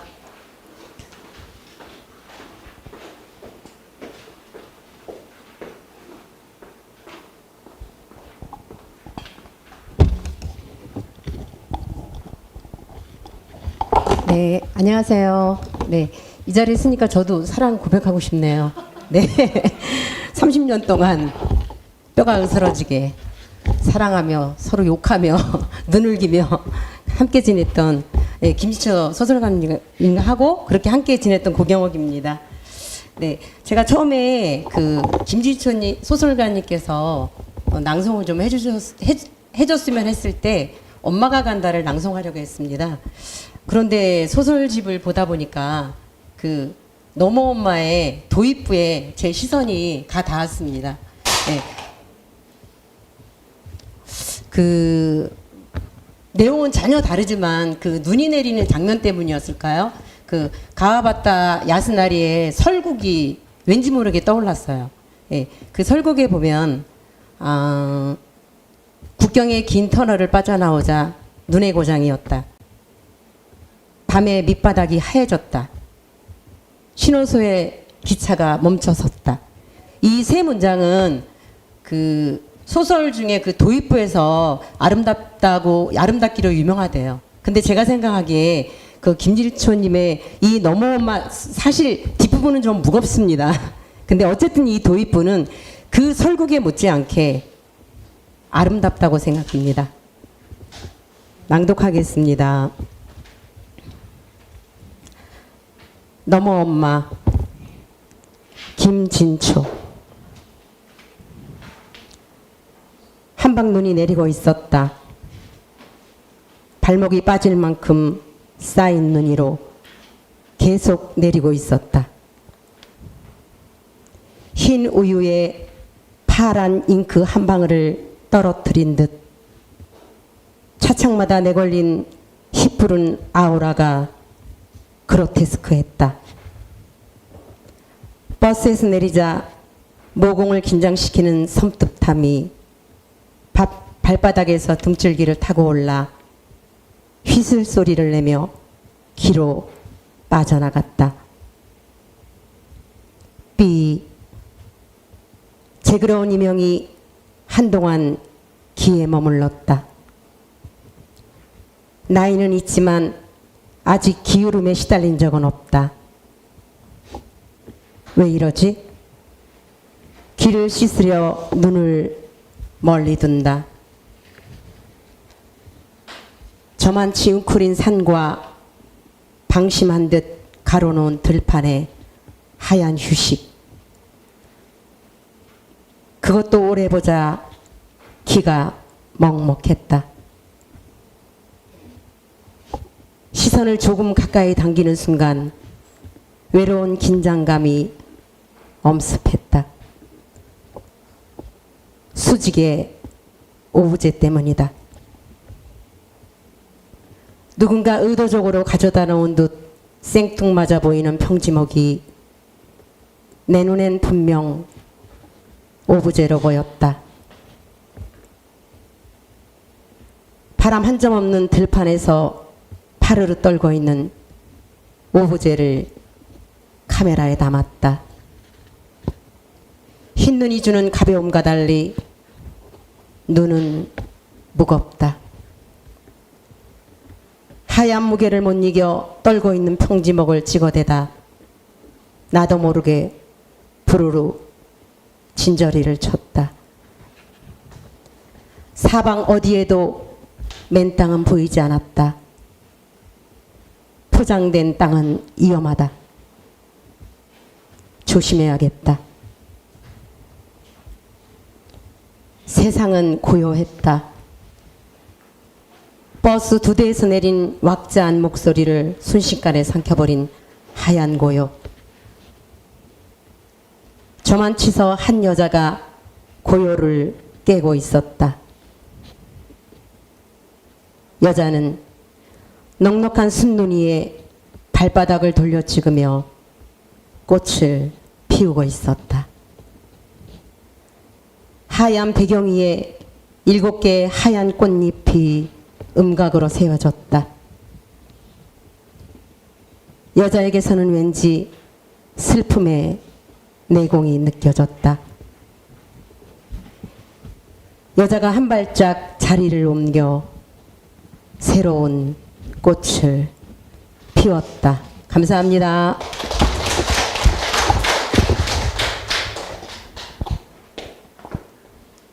아유, 갑자기 기지개라도 펴고 좀 시작을 해야 될 것 같은 네 아주 묵직한 낭독이었습니다. 감사합니다. 이번 소설집 엄마 상회에 아까 각종 이렇게 얘기하면 좀 그렇긴 하지만 다양한 엄마의 모습들이 등장을 하는데요. 작가들이 작품을 쓰다 보면 시에서도 그렇고 역시 소설에서도 그렇고 이렇게 자기의 삶 속에서 엄마를 떼어놓기는 어려워서 이 소설에서도 엄마가 주인공인 엄마를 다룬 작품들이 꽤 많았을 거라고 생각을 해요. 그런데 이렇게 이제 모두의 엄마를 모아놨습니다. 김진초 소설가한테 무거운 질문 드립니다. 네, 그런데 나는 이 세상에 많은 작가들이 쓴 엄마와 내 작품은 이렇게 달라. 아주 당당하게 자기 작품 속 엄마, 이 작품에 대한 자랑을 좀 할 기회를 드리도록 하겠습니다. 마이크. 네. 자랑할 게 뭐가 있을까요? 여기 다 엄마이시고 엄마를 모셨던 분들인데, 근데 그냥 여기서는 뭔가 다르다면은 엄마는 엄마로 돼 5편의 엄마와 또 2편의 시엄마와 3편의 할머니가 들어가 있습니다. 그래서 이제 다양한 엄마, 또 엄마 속에서는 새엄마도 들어있고, 그래서 가능하면 다양하게 하려고 그랬는데 사실 엄마의 유형이 너무 많아서 담을 수가 없었죠. 이건 평생 써도 모자랄 겁니다. 근데 그냥 그때그때 떠오르는 제 영감이랄까 그런 거에 의해서 하나씩 쓴 게 이번 책이 발표돼서 책으로 엮여서 나온 것도 있고 이미 이제 전작에서 단행본으로 나온 거에서 뽑은 것도 있고 또 뭐 최근에 잡지에 발표한 것도 있고 뭐 그래서 여기저기서 뽑아온 거예요. 사실은 더 많죠. 막상 찾아보니까 엄마 얘기가 상당히 많더라고요. 근데 이제 10편만 뽑아낸 거예요, 여기서. 그렇게 된 거고, 엄마라 그러면은 그냥 누구나 일단 엄마 말만 나와도 울컥해지잖아요. 그래서, 저답게 써야 되는데, 결국은 아까도 말씀드렸다시피 다 비슷비슷한 것 같아요. 제가 쓰니까 작가가 어디든 작품 속에 개입하게 되니까 그렇게 다르게 못 쓰고 비슷비슷하지 않았나. 근데 이제 이게 모델이 확실히 있을 때는 분명하게 달라지는데 모델이 없이 쓰면 문제가 그런 게 발생을 하더라고요. 그래서 가끔 이 안에 중국 할머니 같은 경우는 사실은 이거는 제가 옛날에 자서전을 써달라 그래가지고 이분 얘기를 쓰다가 그게 펑크가 나버렸어요. 그래서 말하는데 그분의 옛날 이야기 들었던 거 대충 써놨던 거에서 빌려와가지고 사실은 실제로 있었던 일이에요. 이거는. 그래서 이런 거는 그 자서전으로 돈은 못 벌었지만 소설은 하나 남아서 다행이라고 생각하죠. 그냥 그렇습니다. 네. 할 말이 없네요. 이 본인하고 독자의 차이인 것 같아요. 저는 김진초 선생님의 이 엄마 상회를 쭉 읽으면서 그러니까 보통 이제 엄마를 다루다 보면 그리움의 대상일 수도 있지만 가장 삶에 천착한 대상일 수도 있잖아요. 우리를 키워내기도 했고 또 우리 삶을 관리하기도 하고 하는데 이 소설 속 엄마들은 시선이 명확하다. 자기 주장이 그러니까 삶의 태도가 분명한 엄마들이 이 소설 속에 있다라는 생각이 들고 사실 그렇게 살기 어려운데 그런 이 단호한 엄마들의 모습이 사실은 지금의 젊은 층의 엄마에게는 훨씬 더 근접할 수 있는 자기 주장이 자기 삶의 지향점이 분명한 엄마들이 이 소설 속에 있어서 이게 그냥 그리움의 대상뿐만 아니라 뭔가 엄마로서의 힘이 있는 엄마의 느낌이 저는 소설 속에 좀 있어서 그런 부분을 자랑하지 않을까 싶었는데 겸손하시네요. 네, 제가 네. 작가가 소설에 개입한다 그랬잖아요. 결국 제가 들어가서 그래요. 네. 그런 거죠. 저도 읽으면서 그렇게 생각했어요. 네. 지금 제가 질문을 짤 때 두 가지 질문을 하고 낭송이나 낭독을 같이 듣고 이렇게 했습니다. 왜냐하면 그래서 이렇게 한 파트당 조금 시간이 좀 길어요. 근데 한 분 질문하고 이렇게 받다 보면 결국 두 분 다 놓칠 수 있어서 형식적으로 되지 않을까 싶어서 조금 집중하는 시간에는 이분께 집중하고 또 다른 시간에는 또 이렇게 다른 그 박형순 선생님에게 집중을 하고 이렇게 짰습니다. 그래서 시간 안배가 조금 그렇게 느껴질 수 있을 것 같아서 미리 말씀을 드리고요. 낭독 한 편 또 듣고 가겠습니다. 소설 속의 린스가 무섭다. 이 린스가 무섭다는 이 보면 이 책의 뒤에 그러니까 별도의 평론가에게 해설을 보통 소설집을 묶으면 별도의 해설을 평론가에게 부탁하는 경우가 많은데요. 아예 이 각 단편마다 지인들이나 동료 작가들이나 이런 분들에게 읽고 뭔가를 좀 한 10매 정도를 써달라고 해서 뒤에 쭉 해설보다 더 멋지게 묶었습니다. 이 린스는 무섭다는 제가 썼던 것 같은데요. 아, 제가 읽진 않고요. 우리 구자인의 소설가 선생님이 린스는 무섭다의 한 부분을 읽도록 하겠습니다. 첫 줄이요. 나는 종종 살인을 꿈꾼다. 이렇게 단호하신 분입니다. 네.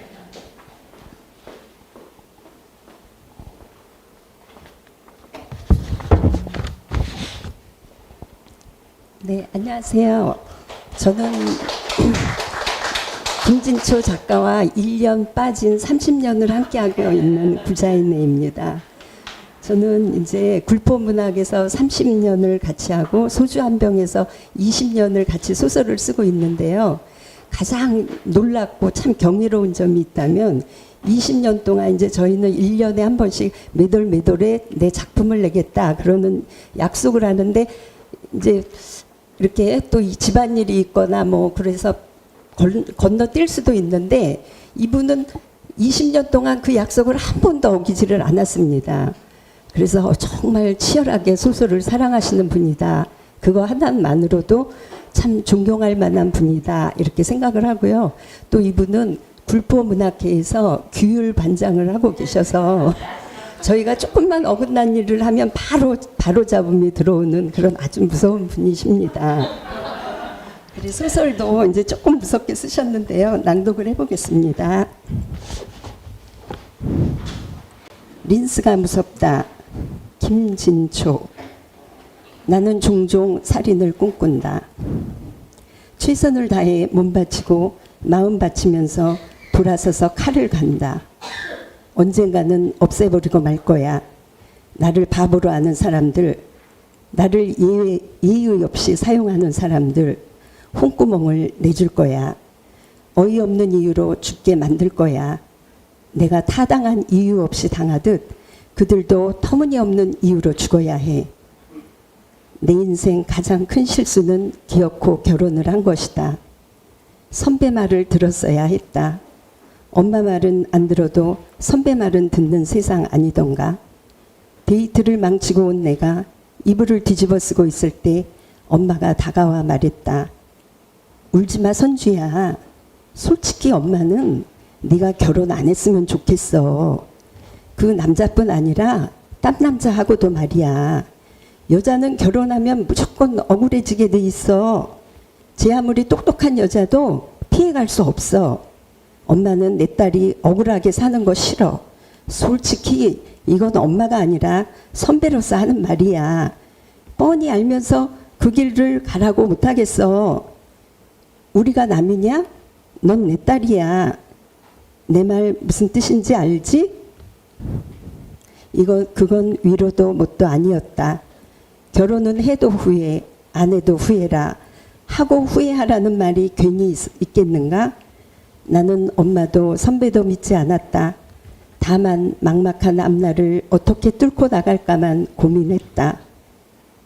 자리보존한 시아버지, 꼬장꼬장한 시어머니, 눈을 감다시피 하고 웃기만 하는 시누이, 여자복만 있는 시아주버니, 시댁은 안전핀이 뽑힌 폭탄이었다. 하지만 아무리 상황이 나쁘다 해도 나는 믿을 수 있었다. 협조해 주는 이 아무도 없어도 나만 내 편이면 됐다. 믿을 건 나밖에 없었다. 다행히 나는 건강 체질이었다. 이 악물고 가다 보면 끝이 있겠지. 그때는 웃을 수 있겠지. 억지가 사촌보다 낫다는 심정으로 빡빡 우기며 여기까지 왔다. 나는 아직 웃을 일에 도착하지 못했다. 생각하면 한심하기 짝이 없는 일이다. 나를 혹사하며 꾸역꾸역 살아왔다.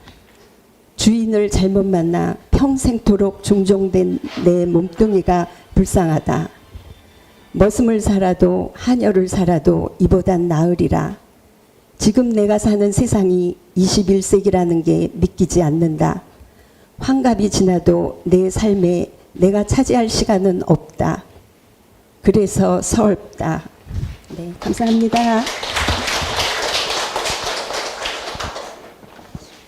네.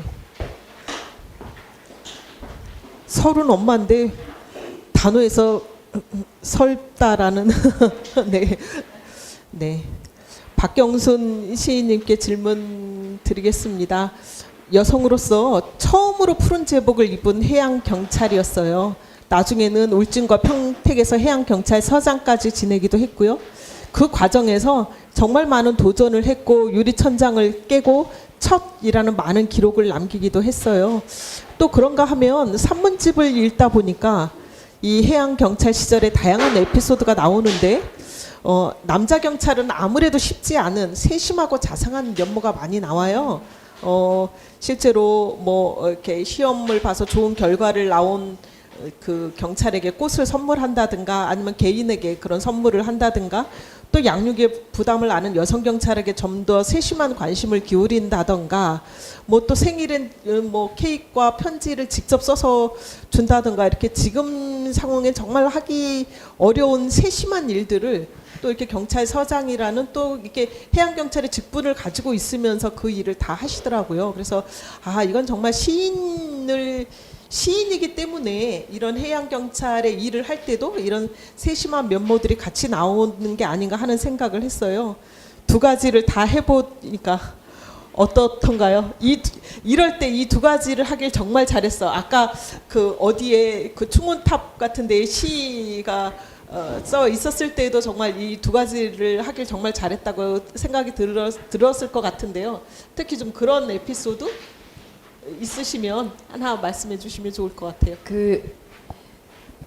이제 리더에게는 여러 가지 요소가 이제 많이 있어야 되는데 제일 중요한 게 사람의 마음을 읽는 감성이 좀 중요하다고 생각을 했습니다. 그래서 특히 구성원들을 따라올 할 때 그 마음을 잘 읽는 시인의 그 아주 예리한 그런 마음이 그게 좋은 성과를 낼 수 있는 게 결과가 좀 난 것 같아요. 그래서 특히 이제 우리 회의할 때도 제가 시드 야 요번에 이런 시 한번 읽게 내가 한번 낭송해 줄게 해서 이제 딱딱하지 않게 월요일이면 회의를 하거든요. 그러면 이렇게 시도 한 편 낭송해 주면 또 직원들이 이렇게 딱딱하지 않은 분위기에서 회의도 할 수 있고 그래서 제가 여기도 나와 있지만 시험 볼 때도 1등하고 1등할 우리 민원인한테 장미꽃을 한 송이씩 나눠주면 그 얼굴에 이렇게 되게 흐뭇해하는 우리 경찰관이 어떻게 자기 사비로 이렇게 장미꽃을 한 송이씩 나눠줄 수 있을까 이렇게 생각하고 또 와서 또 같이 사진도 찍자고 하고 하는 게 거의 보이진 않지만 세밀하게 그 마음을 살펴주는 것 또 직원들의 생일 때 편지를 써서 김순경 힘들지 애는 자유 크고 있어 이렇게 편지를 써서 보내면 문자로 순경들이 서장님 저 서장님한테 문자 받은 거 처음이에요.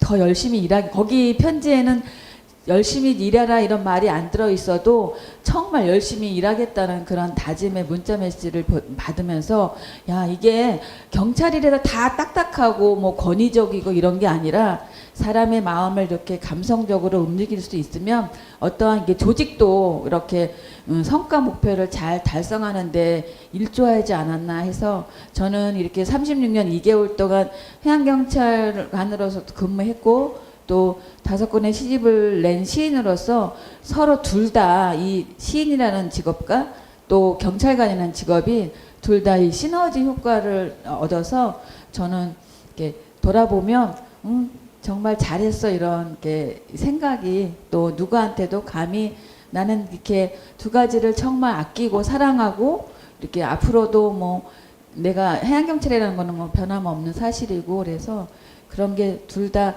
잘했다는 그런 결론을 좀 내리고 싶습니다. 박수는 이럴 때, 네, 감사합니다. 그래서요, 사실은 그러니까 사전에 이렇게 서로 약속한 이렇게 낭송은 다 했어요. 이제 선생님이, 박경순 선생님이 주신 분들은. 근데 제가 이렇게 준비를 하다 보니까 이 부분을 꼭 낭독을 좀 하고 싶은데 사실 사전 준비는 안 됐는데 제가 이렇게 오늘 오신 분들 보니까 김수원 시인님이 오셨는데 예전에 어느 자리에서 보니까 아주 낭송을 아주 잘하시더라고요. 그래서 좀 소설은 좀 길게 낭독을 했으니 여기 산문집의 한 부분을 좀 같이 낭독을 했으면 좋겠어서 제가 한번 펼쳤습니다. 이게 급작스럽게 준비를 부탁드렸는데요. 선생님, 네, 책에서.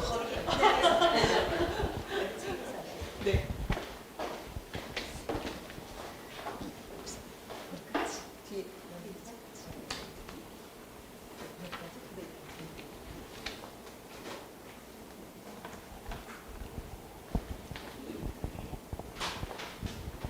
안녕하세요. 김수은이라고 합니다. 아니 갑자기 졸지에 시키니까 좀 황당하긴 한데 오늘같이 좋은 날 이런 일을 하게 돼서 너무 감사하고요. 제가 평소에 존경했던 우리 박경순 선생님 참 제 마음속으로 존경했어요. 저도 사회생활 노인요양으로 한 38년을 했던 것 같아요. 그래서 그 심정이 어떤 건지 그 평생 그 젊은 청춘을 다 보낸 거잖아요, 저분은. 그래서 그 와중에 또 시를 쓰시고 또 오늘같이 이런 또 책도 내시는 거 보고서 참 부지런하게 사신 분이구나 하고 존경하게 됐고요. 내학문학에서 제가 만나 뵙고 참 존경했어요. 그리고 우리 봄에 한번 내항에서 놀러 갔는데 문학기관에 남편이 그렇게 따라와서 참 부러웠는데 오늘 아까 여기 딱 오는데 남편이 차에서 또 딱 내려주시는 거예요. 참 저분은 행복하고 전생에 나라를 구하셨구나 하고 생각했습니다. 이 행복한 도전이라는 책 한번 읽어보겠습니다. 209페이지예요. 209페이지. 아무도 안 간 길을 처음 시도하는 일은 어렵다. 나이 49살에 함정 근무하겠다고 지원해서 해안경찰서 1507함 경비 함정에서 거친 파도와 싸우며 불법 조업, 외국 어선을 단속하며 함정 직원들과 함께 생사 고락을 함께한 1년은 진주처럼 소중하고 값진 경험이었다. 함정 훈련을 위해 한 달 동안 인천 집에도 가지 않고 이론 공부하며 어떻게 하면 직원들과 안전하게 지낼 수 있을지 고민하고 기관실, 조타실 등 함정 구석구석을 살피며 지냈던 시간들. 혹여 여성 부장이라 작은 실수에도 꼬투리 잡힐까봐 밤에 잠도 자지 않고 노력했던 소중한 기억은 생생하다. 높은 파도에도 불구하고 불법 조업, 외국 어선을 납포하고 함정에 돌아온 단정 요원을 위해 맛있는 간식을 준비하고 고생한 그들이 너무 대견해서 일일이 손을 잡고 격려했던 일은 아주 오래 기억될 것이다. 뜨거운 여름날 경비 함정을 수리하러 가서 직원들과 함께 페인트를 칠했던 일, 직원들을 위해 해물 부침개를 만들었던 일들도 생각난다.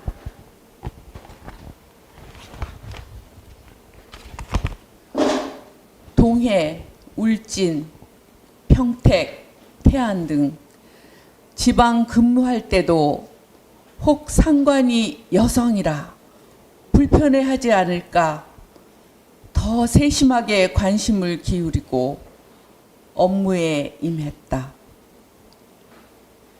기획 운영 개장 업무를 하면서 청사 관리 등을 위해 순찰도 더 자주 하며 챙겨서 직원들이 어려워했는지도 모르지만 그래도 큰 문제 없이 잘 수행할 수 있었다. 성과관리팀장, 수상레저 계장, 격리계장, 해양안전과장, 직무교육훈련센터장, 해양경찰서장 등 많은 직책에 온 힘을 다했다. 하루하루를 가슴은 시인의 마음처럼 뜨겁게, 머리는 과학자의 이성처럼 냉철하게 지내왔다. 때로는 여성이라서 더 잘할 수 있는 부분이 많았다. 업무를 수행하는데 성별이 문제가 되지 않았다. 각자 그 사람의 성향이고 성격에 따라 좌우되는 것이다. 제일 무서운 것은 선입견과 편견이다. 그것들을 뛰어넘어 최선을 다했다고 감히 이야기할 수 있다. 돌아보니 다 멋진 시간이었다. 감사합니다.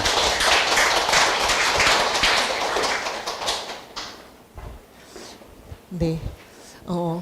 우리가 같이 문인협회에 있으면서 이렇게 행사 때나 어떤 뭐 일이 있을 때 같이 만나 뵙고 인사를 하고 또 관계를 갖는 사이이긴 하지만 이런 세심한 이렇게 사적인 내용들을 이런 자리에서 같이 이야기를 하면서 훨씬 더 두 분과 또 앞에 앉은 작가분들과 또 독자분들이 가까워지는 시간이지 않을까 하는 생각을 합니다. 네, 정말 열심히 살아오셨고 앞으로도 그렇게 더 나은 길을 또 희망할 수 있기를 바랍니다.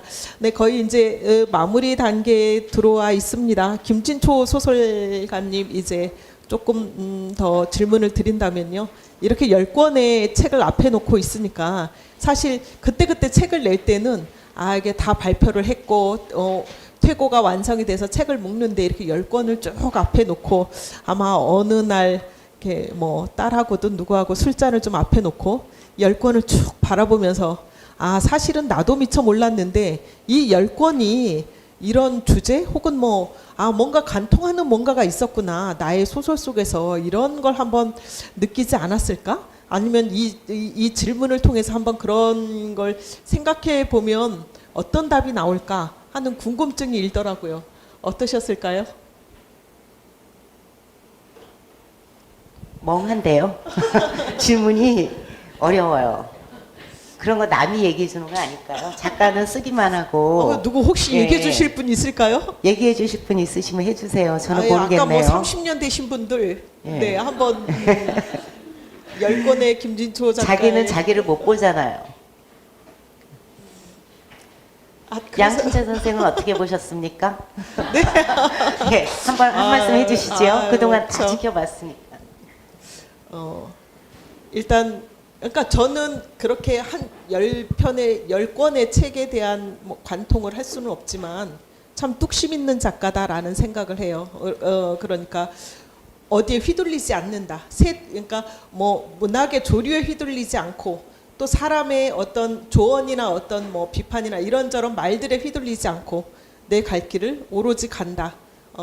소설 속에 물론 이제 교회성 같은 작품도 있지만 작품들이 다 보면 인물들의 개성이 뚜렷하고 서사가 뚜렷하면서 그 갖는 힘이 내내 이어지는구나. 보통 초기의 작품들과 후기로 올수록 이제 나이 먹고 이러면 조금씩 좀 물러지고 또 쉽게 쓰려고 하는데 내내 그렇지 않고 같은 작품의 수준을 쭉 유지해 가면서 남의 이야기를 듣지 않고 내 갈 길을 오로지 내 멋대로 가서 내 멋대로의 소설 세계를 이루고 있구나 하는 생각을 저는 해봤습니다. 아유, 뭔가 답을 하실 줄 알았더니 갑자기. 네, 그러면 이 질문, 네, 혹시 무슨 하고 싶으신 말씀이 있는 건가요?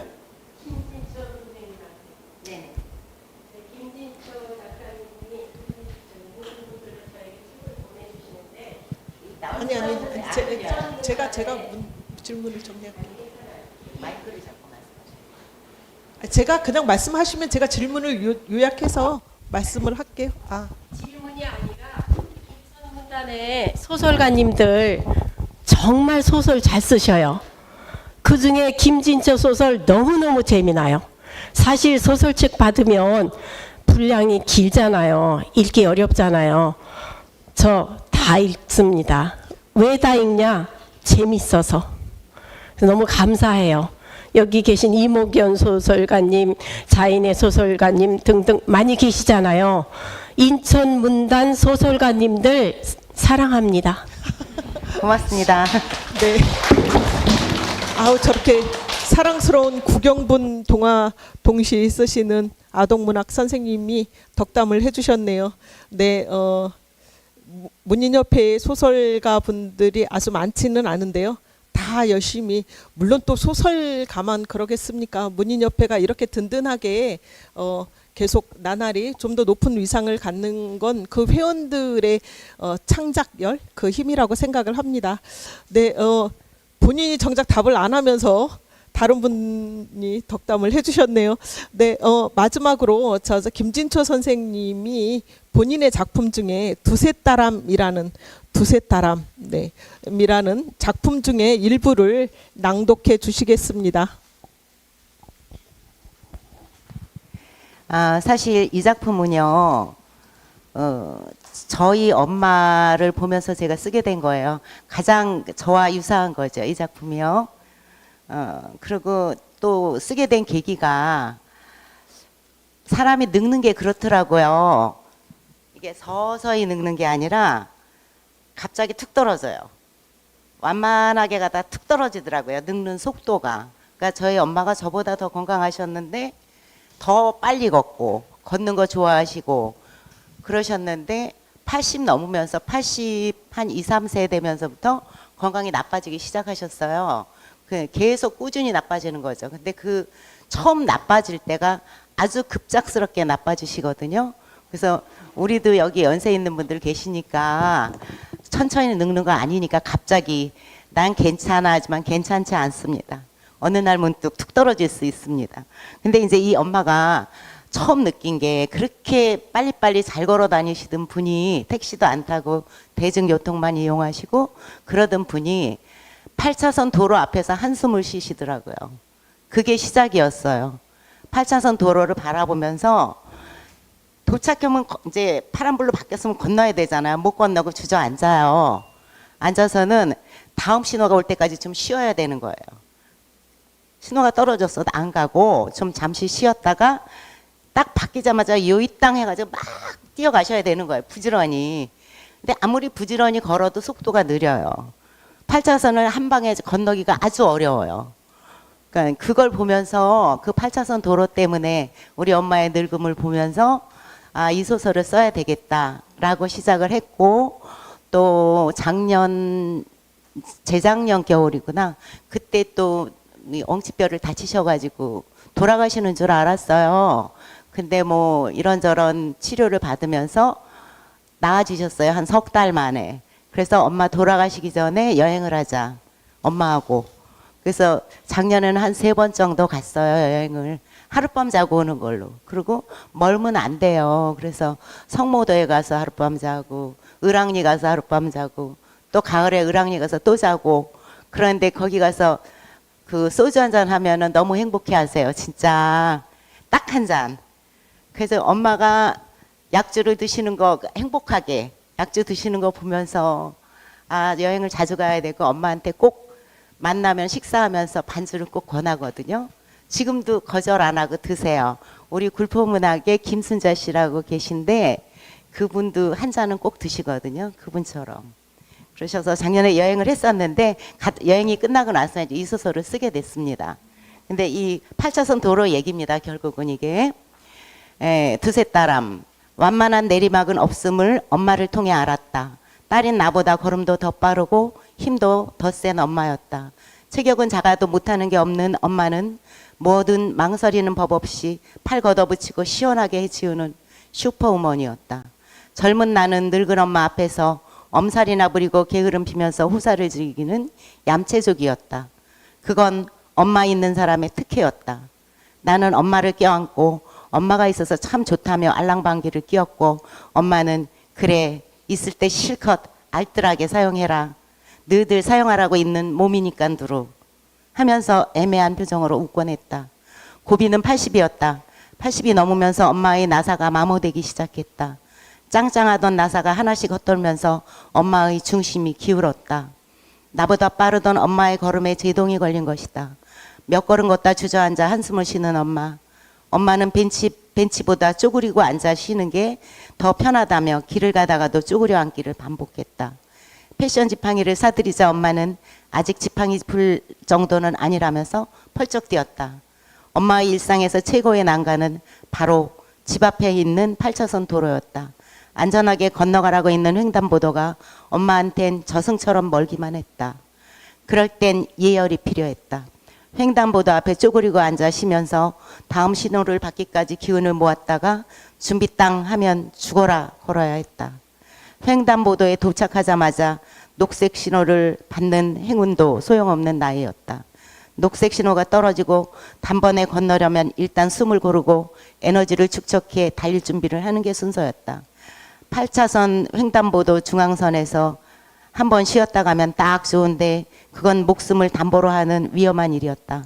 터널을 빠져나와 내리막길을 쏘는 차들의 속도는 무시무시했다. 때문에 엄마는 두 번째 신호가 떨어지고야 종종 걸음치며 부지런히 걷는다. 걸어도 닿지 않은 8차선을 땀을 뻘뻘 흘리며 걷는다. 그럴 때마다 엄마는 육교가 있던 시절을 그리워했다. 육교는 천천히 건너도 뭘 할 사람 없고 민폐를 끼친다는 자괴감도 없다. 설령 육교를 밤새 걷는다 한들 누가 뭘 할 것인가. 있던 것이 사라지면 누군가는 그 때문에 불편하다. 아무리 편의를 위해 더 좋은 시설이 생긴다 해도 앞서의 것의 순기능은 있게 마련이고 그것에 길든 사람 또한 있을 테니까. 뭐든 만드는 건 마음대로 해도 좋지만 없앨 때는 마음대로 하면 안 되는 이유가 여기에 있다. 우리가 탄생보다 죽음을 더 두려워하는 것처럼. 감사합니다. 네. 이 엄마상의 표사에 이모견 선생이 엄마에게 네 다요? 네, 갑자기 또 네 주문이 들어오면 다 받아드립니다. 네, 여기 표사 사실은 이제 이렇게 표사에 실리는 글이 뭐 전체를 관통하는 글이기도 해요. 저는 맨 마지막 한 줄을 읽으려고 했는데 다 한번 읽어보겠습니다. 감정의 진앙이 같기 때문일까? 나는 엄마가 불편하다. 엄마의 고단한 삶에 비해 세상의 보상은 늘 박했다. 그 박한 희생에 빨대를 꽂아야 하는 현실도 불만이었다. 철들면서 엄마를 피해 달아났건만 엄마는 여전히 나와 함께 감정의 동심원을 그린다. 기쁨보다는 분노가 파장이 긴가? 사랑보다는 슬픔이 감정의 물살을 타고 건너온다. 엄마가 아프면 나도 아팠다. 엄마가 불행하면 나도 불행했다. 엄마가 화가 나면 나도 화가 났다. 엄마 생애를 읽다 보니 엄마에게 진 빚이 빚쟁이처럼 따라붙었다. 엄마 상회에는 다양한 엄마가 구비되어 있다. 등이 굽고 붉어진 뼈마디로 세상의 길을 열어준 우리의 엄마들이 들어있다. 결혼 초부터 엄마 하며 가슴팍을 파고드는 남편을 보듬어주던 관세음 보살 같은 엄마가 있고 100세 넘게 사는 시어머니가 미워 뿌려놓은 린스에 제가 미끄러져 머리통이 깨지는 어리숙한 엄마가 있다. 한국 전쟁 때 미군에게 성폭행을 당해 미쳐버린 채 씨바지가 된 너머 엄마도 있고 그 너머 엄마가 낳은 아들을 키운 성녀 엄마도 있다. 전쟁의 비극을 비껴가지 못한 여인들은 기무덤에도 기먹은 항아리에도 등장한다. 한쪽 발이 짧은 장애를 비관 바다에 빠져 죽으러 갔다가 사내가 던져준 구명보트에 의지해 새 삶을 사는 여인도 내 엄마와 닮았다. 우린 너무 가까웠다. 가시돋친 내 말은 벽 없는 엄마의 심장을 곧장 찔렀다. 말하지 않아도 알 것 같기에 꼭 해주고 싶던 말은 입을 넘지 못했다. 과연 엄마 앞에서 소리내어 말할 수 있는 날이 올까? 이 책 앞에서 입술을 달싹거려 본다. 엄마 사랑해. 엄마에게 미안한 사람들에게 이 책을 권한다. 네, 이목연 선생님이 쓰신 표사이고요. 저는 이 책이 엄마에게 미안한 사람에게만 권하면 좀 덜 팔릴 것 같아서 엄마에 대한 그리움을 안고 있는, 또 나의 엄마에 대한 이런 양가 감정이 있었다면 이 소설 속에 나오는 다양한 엄마의 모습을 통해서 나의 엄마를 다시 한번 생각해보는 기회가 됐으면 좋겠습니다. 그래서 이 엄마 상회 대박 나기를 바랍니다. 네. 참 소설집 좋은 콘텐츠, 좋은 주제 잡았습니다. 잘 되리라고 보고요. 네, 박경순 시인님께 마지막 질문은 아닌데 하여튼 이제 이 시인의 시집이 아니고 해경 생활을 정리한 산문집으로 행복한 도전 책을 냈습니다. 제 개인적으로는 단순한 회고가 아니라 끊임없는 노력과 도전, 이 사회의 진정한 리더십이란 어떤 것인가 등 해양경찰 분야의 높은 지혜까지 오른 분의 부드럽고 단단한 풍모가 느껴졌고요. 삶의 자세를 발휘하게 되기도 했습니다. 자기계발서의 느낌, 또 자서전적인 느낌도 나고요. 문학을 떠나 삶의 가치라는 측면에서 이 책이 시사하는 바가 크다고 생각합니다. 선생님은 어떤 분들에게 이 책을 권하고 싶을까요? 네. 저는 먼저 지금 해양경찰 근무를 하고 있는 후배 경찰관들한테 권하고 싶고요. 그 두 번째로는 일과 그리고 가정을 양립하는 그런 여성분들한테 이걸 읽고 좀 용기를 좀 가졌으면 좋겠습니다. 일도 열심히 할 수 있고 또 가정도 열심히 꾸릴 수 있는 그런 거에 대한 용기를 좀 주고 싶고, 세 번째로는 지금 인생 2막을 준비하는 정년을 앞두고 있는 모든 이들한테, 그리고 마지막으로는 지금 취직을 못한 젊은이들한테 이 책을 읽고 나도 무언가 도전을 해서 나도 열심히 살아서 어떤 걸 좀 결실을 맺을 수 있을까, 이렇게 희망을 주고 싶은 생각을 갖고 있습니다. 그리고 마지막으로 저는 김성우라는 선생님이 쓴 돌아가는 배라는 책을 한번 읽은 적이 있어요. 거기에 보면은 다른 사람과 다른 사람이 되자라는 이야기가 나와요. 그래서 저도 이렇게 인생을 우리 대선배님도 계시지만 얼마 살지는 않았지만 그래도 다른 사람과 다른 사람이 되도록 이렇게 열심히 노력을 했는데, 그런 것을 좀 이 책을 보고 독자들이 좀 얻었으면 하는 마음입니다. 우리가 이렇게 버스를 타고 지나가다 보면 이렇게 눈을 마주치면서 저 사람 눈이 살아있어. 그래서 거기 아무 말도 안 했지만 그 눈을 마주친 거기에서 용기를 갖고 희망을 가질 수 있도록 제 책을 읽고 단 한 사람이라도 삶에 그 희망을 갖고 변화가 갔으면 하는 그런 욕심을 가져봅니다. 네. 진짜 이제 거의 막판인데 오셨어요?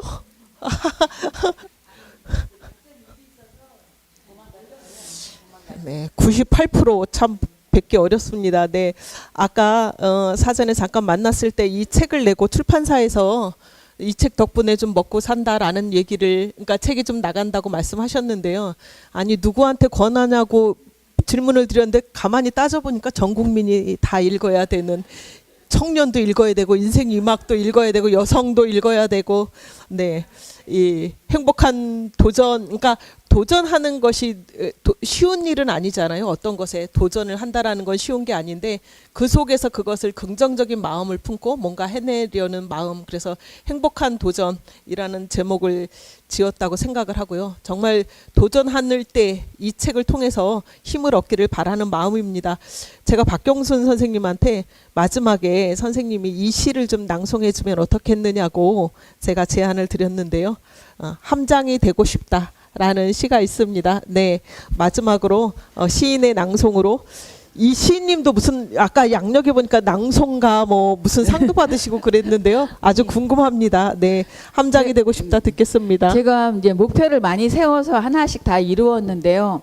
함장은 못했어요. 왜냐하면 제가 함장이 되려면 해기사 면허라는 그 면허증이 있어야 되는데 저는 해양계통의 학교를 나오지 않아서 여러 가지 목표를 세우고 열심히 살았지만 함장은 못 돼서 그 함장이 되고 싶은 마음을 이 시에 담았습니다. 낭송해 드리겠습니다. 함장이 되고 싶다. 풍랑 경보에도 바다 한가운데서 카랑카랑 기 오른편 25도 외치는 함장이 되고 싶다.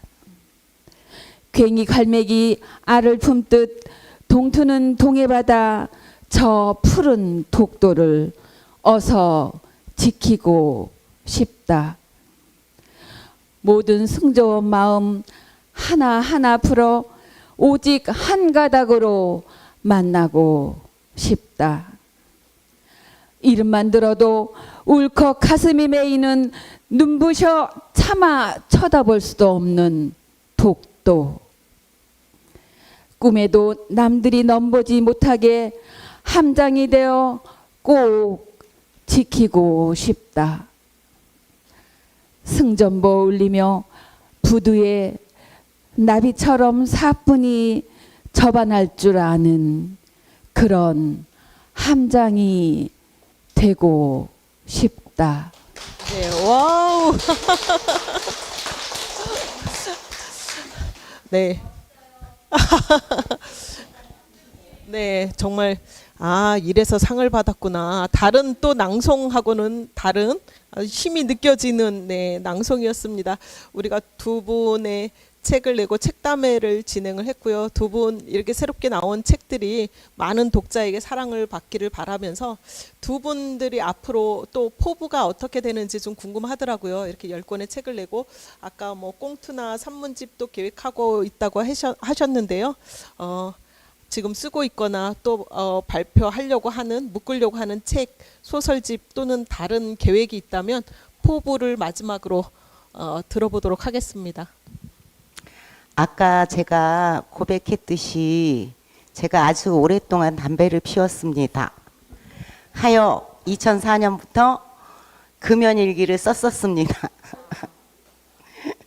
그래서 그게 제가 블로그에 꾸준히 올려놨었는데 그걸 취합하고 또 부족한 걸 더 채워서 금연일기라는 수필집을 낼 것입니다. 내년엔 꼭 내도록 하겠습니다. 저는 박경순 선생님 함장이 되기를 응원하면서 이 시를 낭독해달라고 했는데 함장이 어렵군요. 네, 그럼 다른 포부 계획이 있으시면 말씀해 주세요. 지금 이제 제가 원래 시를 잘 낭송을 못해서 시를 잘 낭송하는 시인이 되고 싶다 해서 시 낭송을 좀 배웠는데 그래서 사람의 마음을 움직이는 제가 시 낭송가가 되기 전에는 우리 열심히 쓴 시인의 시를 그렇게 열심히 낭송하는 사람들이 많은 줄 몰랐어요. 그래서 앞으로 사람의 마음을 시도 열심히 쓰지만 사람의 마음을 잘 움직이는 시인 낭송가로도 좀 활동을 하고 그리고 이제 앞으로 그동안 여기저기에 냈던 수필을 좀 모아서 내년에는 수필을 한 권 내고 싶은 마음도 있고 또 내년에 그 크루즈 여행을 기획을 하고 있습니다. 그래서 크루즈 여행 가서 거기서 느꼈던 거 사진이나 이런 걸 좀 글로 써서 또 기획문 같은 것을 뭐 내년에는 안 되겠지만 앞으로 또 2, 3년이 되더라도 이렇게 글을 좀 열심히 써서 또 이제 정말 문학인으로서 이렇게 지금은 너무 반은 경찰로 있고 반은 이렇게 문학인 시인으로 있어서 전염을 잘 못했는데 또 문학인으로서 열심히 살고 그리고 또 문인 활동도 좀 많이 하고 그래서 좀 제2의 인생을 좀 즐기면서 살고자 하는데 그것은 잘 될는지 한번 제가 하는 노력에 따라 다르겠지만 아무튼 그 노력은 배신하지 않는다는 말이 있습니다. 그래서 저는 제 좌우명을 믿고 열심히 살겠습니다. 그리고 행복한 도전은 지금 2세가 찍어져서 나갔습니다. 그래서 여러분 많이 또 뒤에 정보 좀 부탁드리겠습니다. 크루즈 여행은 또 98%와 같이 가시나요? 기승전 98%. 네, 오셨으면 큰 박수 받으셨을 텐데 꼭 전해주시기 바랍니다. 네, 두 분이 벌써 선명한 목표를 가지고 있네요. 기대를 해봐도 좋을 듯합니다. 오늘 책담회는 박경순 시인님과 김진초 소설가와 함께했고요. 지금 이제 이것으로서 모든 책담회를 마치고 기념사진을 찍고요. 아, 네. 아이고, 네, 좀 일찍 끝났더니 네, 질문 받겠습니다. 마이크, 네, 잠시만요. 네.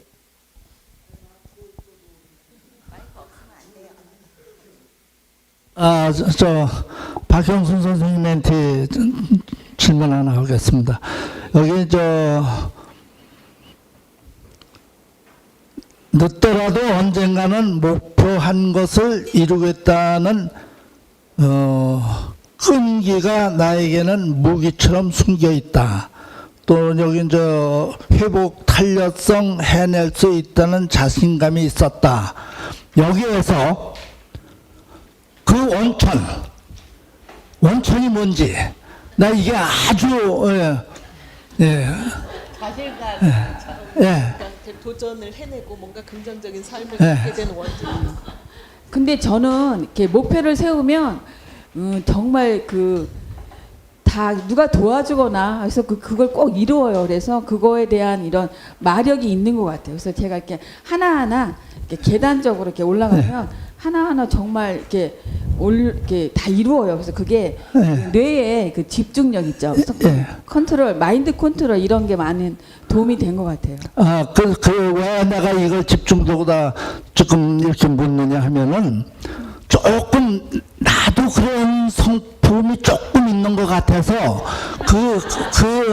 그거를 내가 확인하고 싶어서 묻는 겁니다. 뭔가 생각을 하면 거기에 집중을 하다 보면은 그런데 나는 이제 이 독서 속에서 그런 거를 좀 확인하면서 자신감을 얻었는데 오늘 박경순 선생님이 그 말씀에 확인을 더 받아서 내 신념이 더 굳어질 것 같습니다. 고맙습니다. 네, 감사합니다. 그리고 한 가지만 더.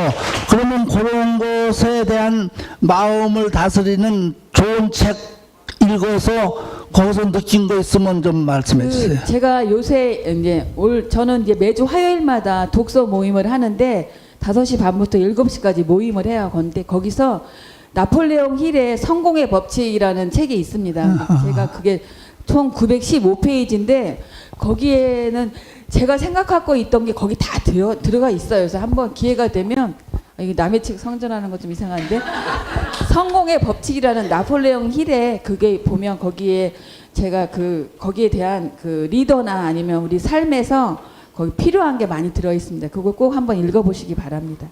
네, 이따가 같은 테이블에 앉아서 아니 여기 또 보면요. 아니 이거는 내가 여기서 이제 그 사람의 성향이고 성격에 따라 좌우된다 이제 이런 말씀이 있는데 그 성격 성향 이것이 어떤 성향이 어떤 결과를 가져오는지 그 인성에 관한 문제하고도 연관이 되는 것 같은데요. 대개 부정적 성격하고 긍정적 성격하고 차이 난다는 거는 일반적으로 아는데 박 선생님이 여기서 기술한 그 성격은 어떤 성격이었는지 좀 말씀해 주세요.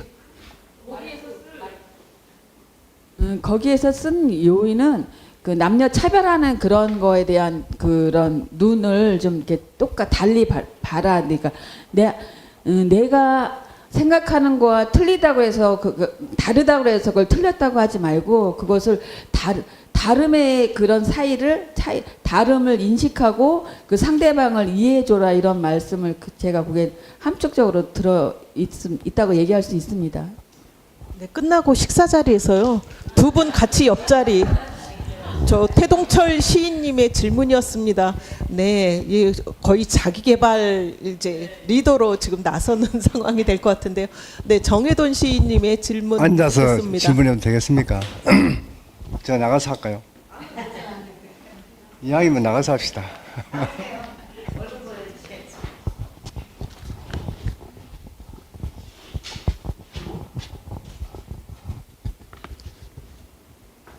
네, 여러분들 반갑습니다. 김진초 작가님 오늘 처음으로 저 뵙게 됐는데 이 자리에서 뵙게 돼서 영광을 생각합니다. 제가 여기 온 동기가 첫째 그 엄마 상해라는 그 제자의 제 눈길을 와닿게 되었습니다. 처음에 제 이 책을 받았어요. 공짜로 받았습니다. 그래서 너무 그 공짜로 받고 고마워가지고 김조선님께 작가님께 제가 전화를 드렸어요. 근데 책을 저는 받으면은 보통 서점에 가든지 책을 본할 때 첫 장을 무심게 이제 첫 장이 아니라 받아서 이렇게 책을 펴니다. 그거를 전 유심히 봐요. 어떤 책이든지 간에. 근데 딱 받은 게 너무 엄마였어요. 그래서 김준 작가님께 그 너무 이제 보자마자 책을 받자마자 너무 엄마가 나오길래 그거를 단숨에 좀 읽었죠. 끝까지 다 못 읽었어요. 그런데 거기서 제가 느낌이 빠져들어 버렸어요.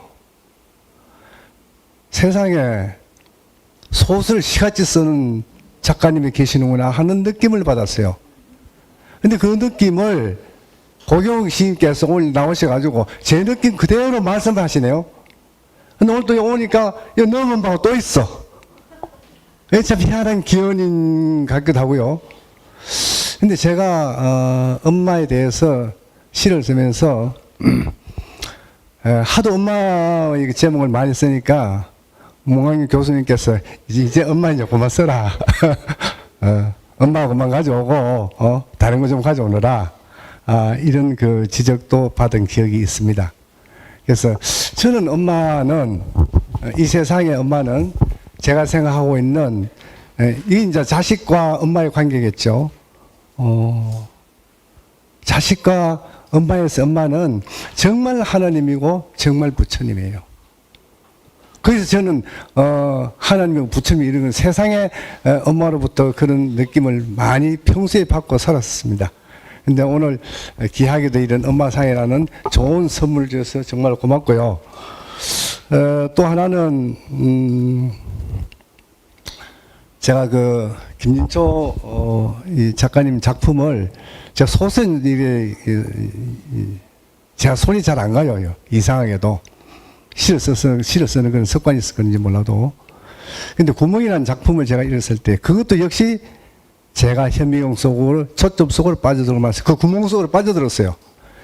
근데 그걸 빠진 이유가 하나의 구멍을 가지고 집중적으로 연상해서 소설 쓰니까 이렇게 넓지 않고 아주 좁게 쓰셨더라고요.